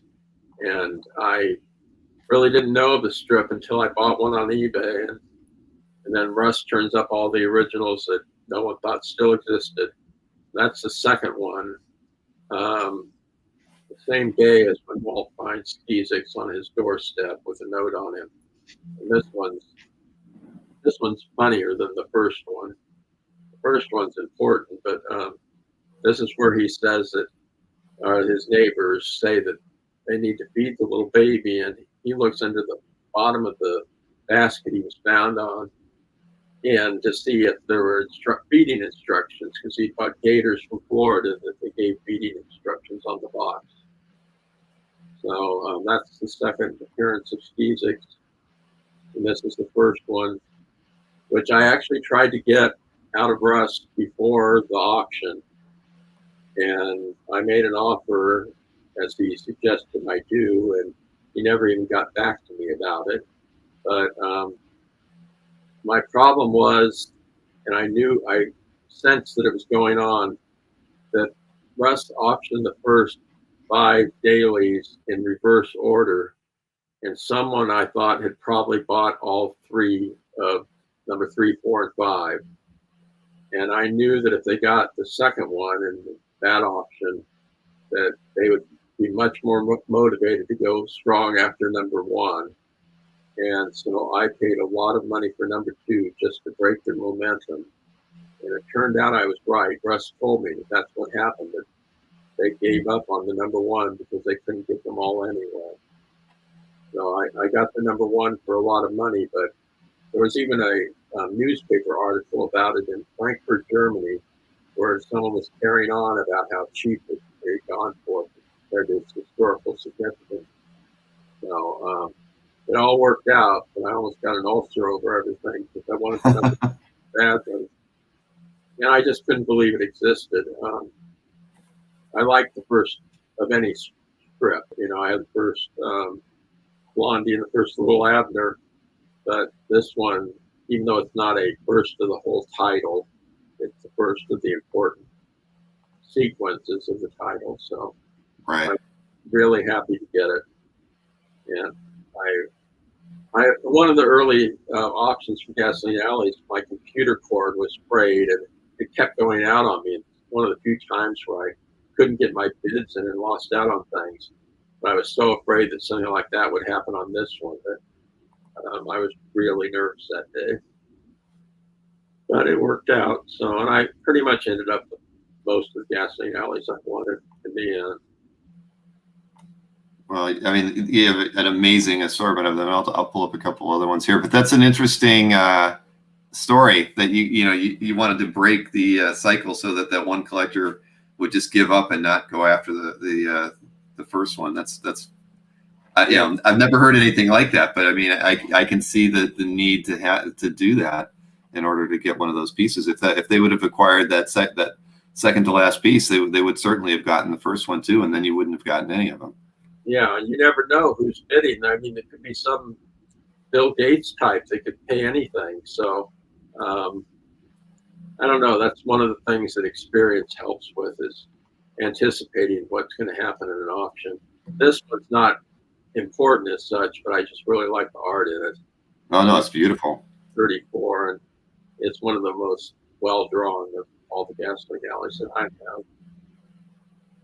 And I like 34. I mean, it's one of the, I used to think I didn't like the ones from the 30s, but as they started being auctioned, I liked more and more. And now it's by far my second favorite period, the early, or not necessarily early, but 1934 in particular. The drawing is just incredibly different than it was in the 20s. It's so much more sculptural, so much more shading. Right.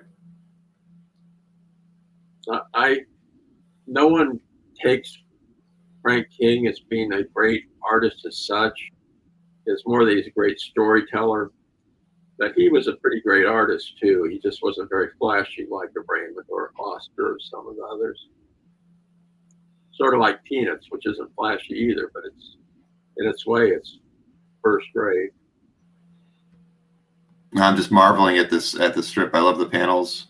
I love the flow of the art. I mean, it's absolutely beautiful. The ink work in the water for the reflections. That's just amazing.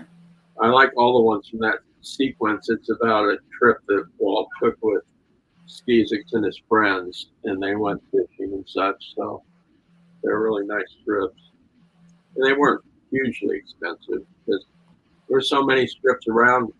You know, after Cochran had covered them all. That's the first Phyllis Blossom, who's the lead female character.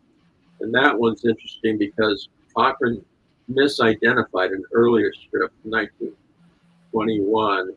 And it was really Bill, the neighbor's wife, in the strip, but he said it was Phyllis Blossom. But Blossom first appeared in this one, and she had blonde hair. She later had dark hair, but no one bid against me, basically. It went for under $200, and it's one of the key strips of the entire series. So, had a little condition problem. There's no other one, unique. So, I was really lucky with this one. That's a beauty. So is this one. That one is, as far as I know, the earliest actual Gasoline Alley strip. People often say that single panel ones are from 1919, but they're not. They're almost all from 1920 or after. Well, they went into 21, some of them, but the shape of it, well, you can find it in the reprint book, but it's, I think, the 19th strip in the first month, and they're a little more of a rectangle than a square. So I have it right here. They're large. Much larger than I would have thought. And actually, it's sold one time around, but the person must not have paid for it. It came up again, so I got it. Oh wow! I would never have thought that it was that large. Yeah, and this is another one of the square ones, which came come a bit later. Mm-hmm. It's huge. Wow. Huh. So that's like almost 14 by 14 or 16 by 16, something around there. That's, yeah. I was expecting it to be a quarter that size. I know. I would have too, but and Russ didn't have that many of the early ones. Mm-hmm. Did a lot from late in 1920, right before Skeezix came around on February 14th, 21. But it's the only one he had from 1919. So. And there would have been earlier ones from, the Rectangle, the first strip that King did with Walt and his friends in the alley. but I don't know of any of those to exist. I Mhm. think King would have kept one, but I don't know. It's possible the family still kept some of those. Right. And then with the Sunday pages, he had very few of those. And when all the auctions were pretty much over, this one popped up, and I just had to have it. I mean, there was no question I had to have that because I didn't have a 1921 Sunday, and the coloring was much more complete than one normally got for just engravers. But I have no doubt that, well, it came from King's family, so it's by King. Some of the Sundays that are colored for later years,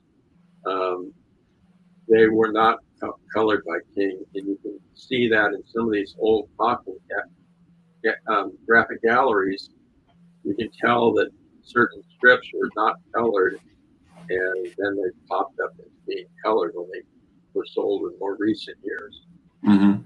I know who did it. Same person tried to talk me out of the Crazy Cat, but he also colored some Herriman Sunday pages, at least one. But I love this one. It's Christmas Day, but Skizik's absolute first Christmas. I bought the day after Christmas. The very first one I bought on eBay was December 26th, and I didn't know it was a Christmas theme, so I thought it was Christmas Day.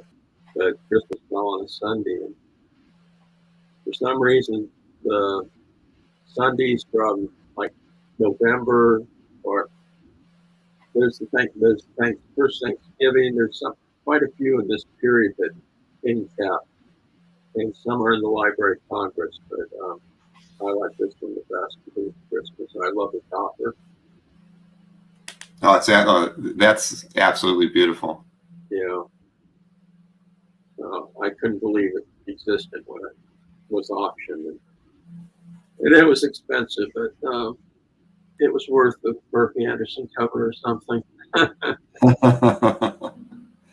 Yeah, no, I believe that. Jow says, with the collection Craig has, Christmas is every day. Well, yeah. Bankruptcies every day, too. Most people don't know Gasoline Alley anymore, although because they've been reprinted in recent years, more and more people are aware of it. But the stories are just great. I mean, it's just the best strip to read. It's not gag-a-day like Peanuts. There's continuity in Peanuts, but it's still based on gags. But there's just so many interesting story developments in Gasoline Alley.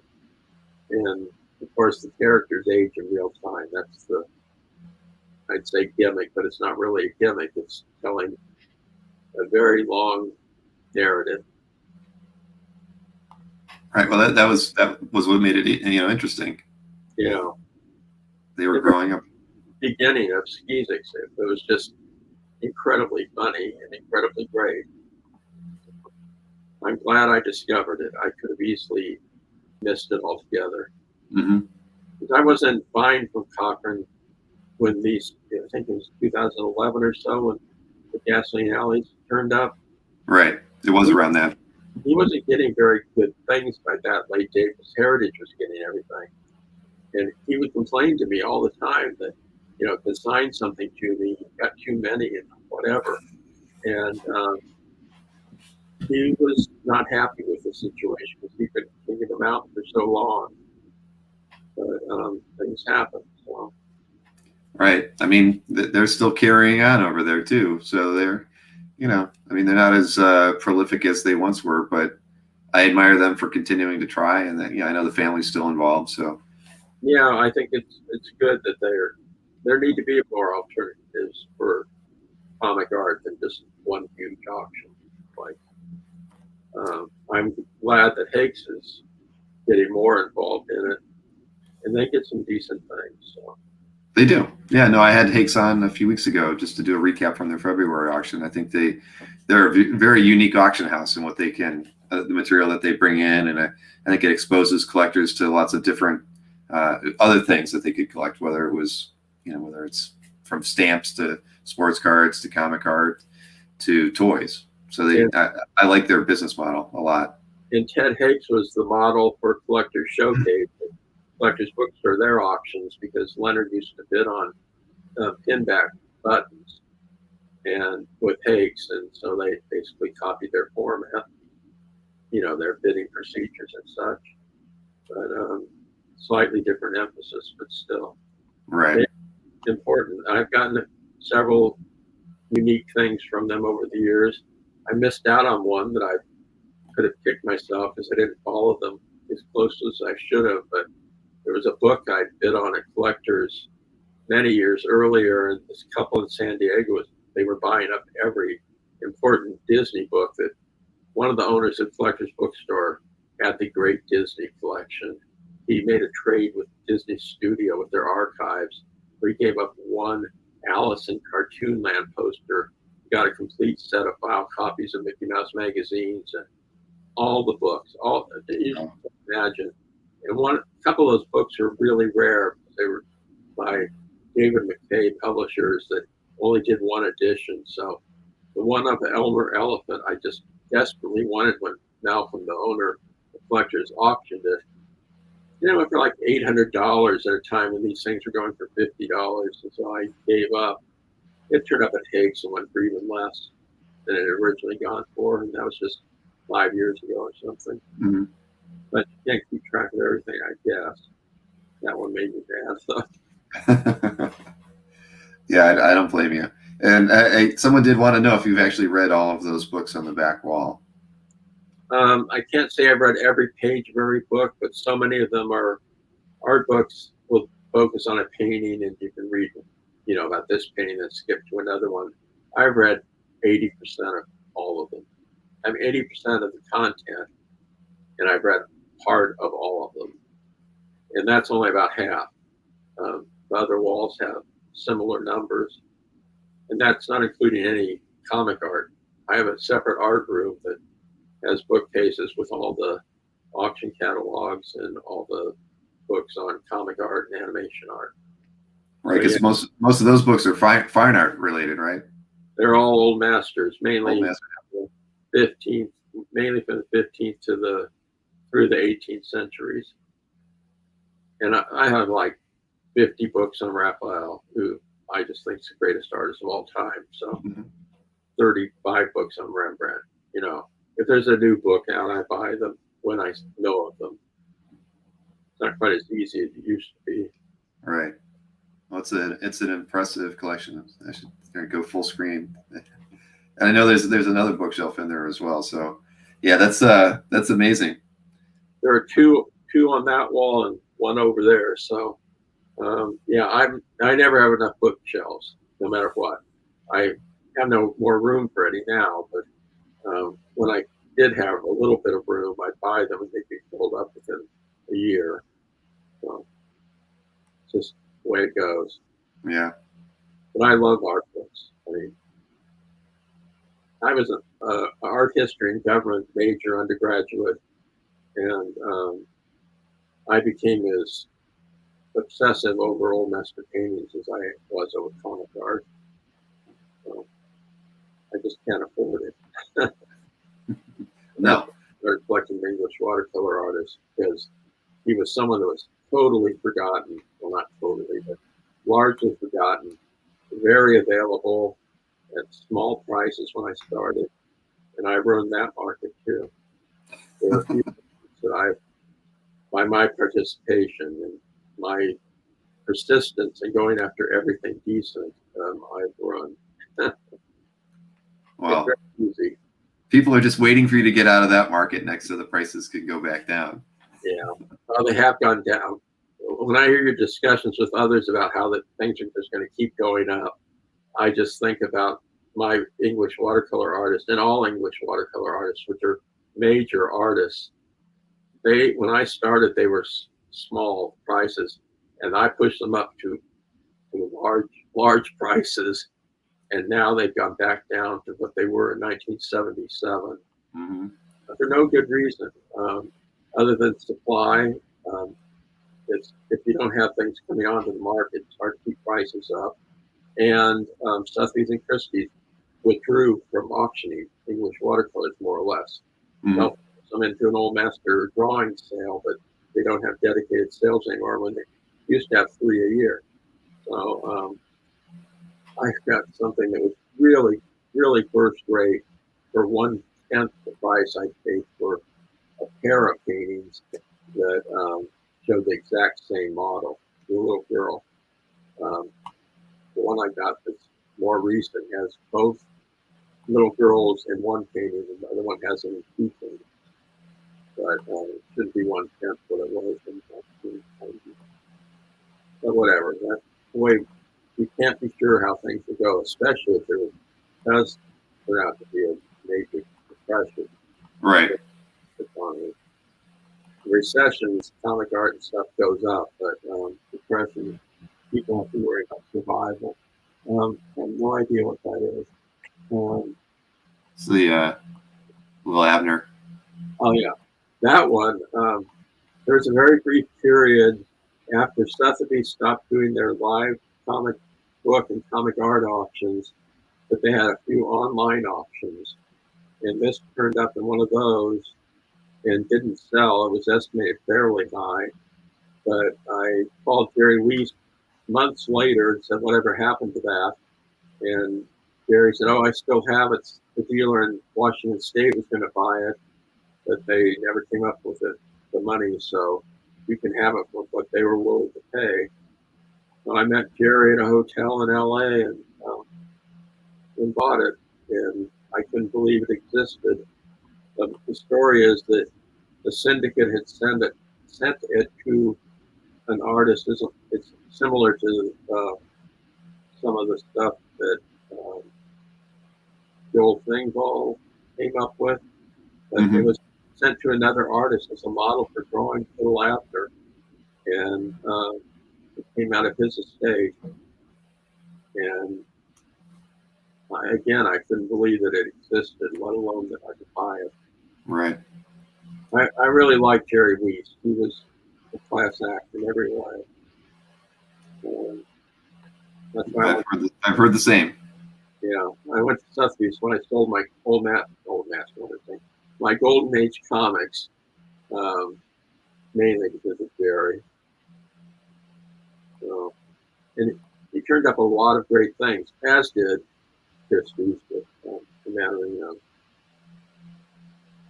I don't know which one really I would say had better things over the years. Sotheby's went a little longer than Christie's did. Mm-hmm. That's true. Well, let's see. I've got like 3 or 4 more pieces that I wanted to make sure we looked at tonight. I know we really should do an episode and an interview just on the Disney and the animation art that you've collected over the years too. But I wanted to get through the pieces that you had sent me that were I've kind of held back and for no other reason other than we just hadn't really talked about them. We did kind of talk about some Peanuts artworks. I've got these 2 on one slide. The top one has a good story. At a time right when I tried my own personal injury case, I just went up to the witness stand and talked without being questioned, and I got a fairly large award from the jury. So I had some cash, and a friend of mine showed me 2 Peanuts with Snoopy. One was a World War I flying ace, and it was just a few days off from one that he already owned. So I gave him the money to go out and buy both, and this was the other one. And when he came back with the 2 strips that I paid for, but we agreed to split them, he pushed this one over to me instead of the flying ace, which shocked me because I told him I wanted the flying ace. And I had I couldn't have a fight over it physically, so I went home and just pouted for a few days. And then I picked up a Peanuts book that had a list of the first appearances of characters, and it turned out this was the first Woodstock. And so I called him and said, the first Woodstock. He says, oh, well, I'll trade you. So I kept it, which of course I would. But it's the most significant Peanuts strip I have. The bottom one is one that I was talking to Albert Moyer one day, and he told me that this one existed, and he liked it, but it was too expensive. So I called Scott Doombeer and said, who owns that? And he told me, and I called the person up and bought it. Well, I don't really feel bad because Albert could have had it, but it's one of the classic lines from the Great Country cartoon. Yeah. And that cartoon was based on strips. The Christmas one, Charlie Brown Christmas, wasn't. It was most of the gags in a Charlie Brown Christmas are based on other holidays like birthdays and things like that. But the Halloween one was basically based on the strips, and I think this is one of the best strips. It's for Halloween Day, October 31st, 62. I like 62 the best year of Phoenix. I just thought he was spot on everything he did that year. And it's the line that everybody knows about, right, hold my hand, I'll slug you. So I like Peanuts that are funny. Most of them are not that funny. And No, funny it's a classic, and Tim Finn completely agrees with you on that one. Yeah, I once owned at one time 26 Peanut strips. Wow. I really went after them after he died and a little bit before, but they became so expensive, and I'd find other things I had to have and had to come up with money, and I'd sell Peanut strips. But I'm down to 10 now, and that's where I plan to keep it because I like all the 10 of them. Right. When the estate was very active in picking up the strips, they became very, very pricey and hard to keep. Right there. I couldn't get anything, even on eBay before Mrs. Schultz was bidding. One of her daughters was bidding. She had many children. She'd go after the ones for the birth dates of the children, not necessarily the very day, but the day of the year. Right. I would be outbid all the time, things that weren't worth $10,000. And there was one I really liked, a late one, which I generally don't like so much. But it had the Eagle Scouts with Snoopy, and he was saying how they were in a bar fight, and they were all beat up. And then he says, well, at least you didn't participate in Woodstock. And then he grins, and all his teeth are knocked out. And I so much. And it went for $10,000 when it should have been about $3,000. Yeah. A girl named Snoopy Gal on eBay bought it. So. But wow. I was lucky to get what I got. In the early days, you could not find the good ones. You could not get anything from the 60s. They were all from 52, 53, and 54. But at some point, that turned around, and they just came out of the woodwork because he sent them out to anyone that wanted one. And I was able to tap into that pretty well. So I love Peanuts, and I wish I had all of them back, but I'm content with what I have. Well, 10 is 10 more than I have, so that's it. Yeah. Okay. What's that? Everett. I've got 2 more pieces I wanted to look at tonight. Okay. Well, that's one of my 3 prized possessions of all art, and the other 2 are not comic art. That's the one that I wanted for 25 years. And, I knew of it from the first reprint book about Flash Gordon, and the bottom center panel is used as the cover. Yeah. Nostalgia Press #1 book. And I just think it's fabulous. There's no perfect Flash Gordon strip, in my opinion. There's always a few panels that are a little weak, but there also aren't many panels with such a big close-up of Flash as this one has. So I like the ones from 39 tremendously. It spills over into 1940, but after that, they tend to go downhill as far as the work that was put into them. And I don't like the ones from 35 and 36 so much. I think they're fussy and difficult to read, not read the story, but read the art. And I just think he reached perfection in 38 and 39. There is one great one from 38 in the gallery on comic art films that I like a lot, but they reason. I can't buy any more of these things. I'm going for so much. Right. Well, and that's the beauty of comic art fans. It gives you the opportunity to at least look at it whenever you want. And so many things you never know are even available, and then they pop up from someone's gallery. You wonder how they came across it. But, that's the way of the world. Yeah. No, it's very true. Very true. The last piece I have is this the Schomburg. Oh, that's another story. I was around for all the Schomburgs. People don't realize that the Collector's Bookstore, Howard, my friend, was in charge of the art department, and he contacted all these artists and persuaded them to do recreations. And there are 3 that I think he didn't get Sprang, but Sprang I think was great. C.C. Beck's great, and Schomburg's great. L.B. Cole is great too, but I don't care about the subject matter. Mm-hmm. But most of the C.C. Becks and all of the Schomburgs went through Howard. And when they first were done, Collectors wasn't yet having their regular auctions, so they put out little flyer brochures with 3 Schomburgs and a couple of Becks and whatever. And first ones went fairly high, very high compared to other comic art at the time. And at that time, back in the mid-70s, you could get a splash page or a cover by Anderson or anyone for $100 or $200. And this first Schomburg that they sold for $2,000. So, and Flash Gordons were going for $3,500 or $2,500 to $3,500 back then. So I missed out on the first several. But this one came up in one of their regular auctions, one of their early ones. And I liked it, one of the very best, and I had to have it, which is too often the case, but I think I got to have it. But I bought it, and it went for the highest price of any other than the first one up until that time. And I remember when I was bidding on it, Leonard, the owner of the store, came on the phone and said, "How are you going to pay for this?"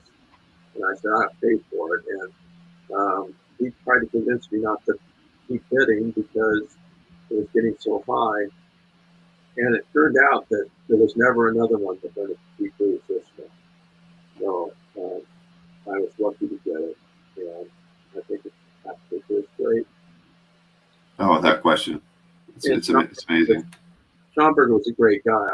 I went with Howard to meet Schomburg at the airport in San Diego the one year he went to San Diego Con, and we showed him around and, babysat him the whole day. Not that's a bad choice of words, but we were his helpers that day.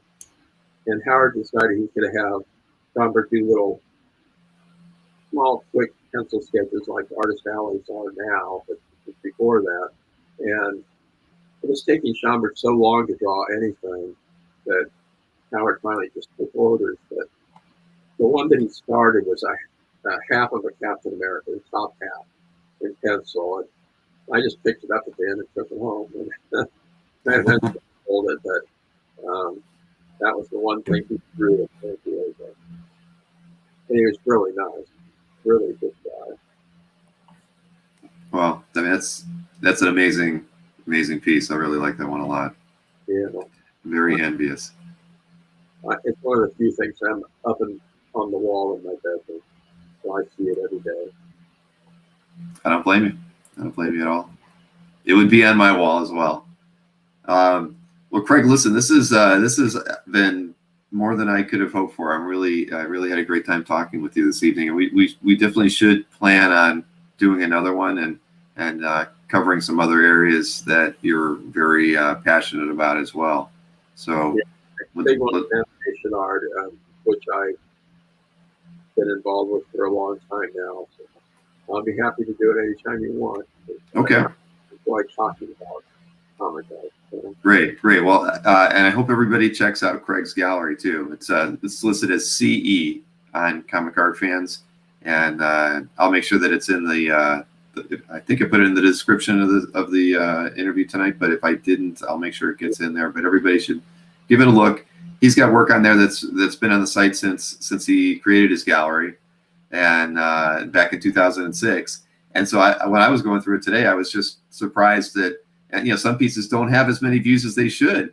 And that, you know, that's the trouble with the site, is that 15 years from the time you posted that art, there's been another million, you know, 1.5 million pieces have kind of gone on to CAF and cycled out. And it sometimes pushes the gems that have been on the site for so long out of the people's view.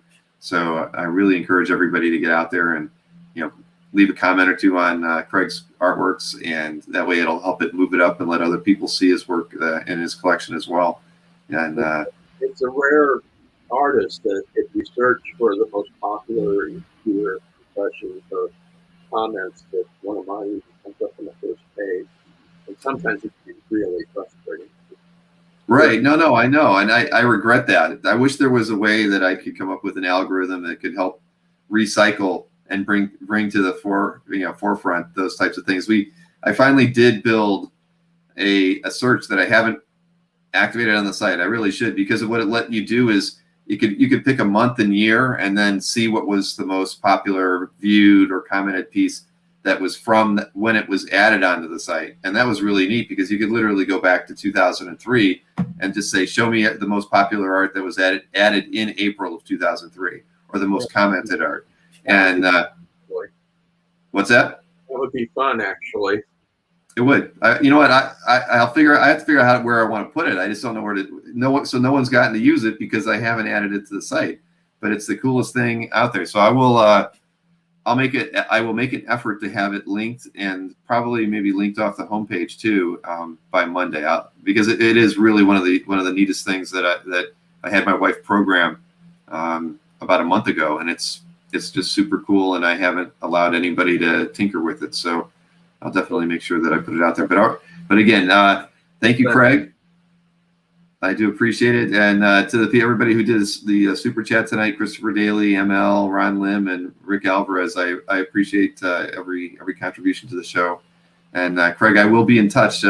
Don't sign off until, because when we turn off the show, we can still talk for a few minutes. I want to make sure we set up a date in the future for us to talk again. Okay, that sounds good. Thanks a lot for everything. No, thank you, and thank you for everybody who tuned in tonight. It was a lot of fun. I hope you got as much out of this as I did, and I'll see everybody again next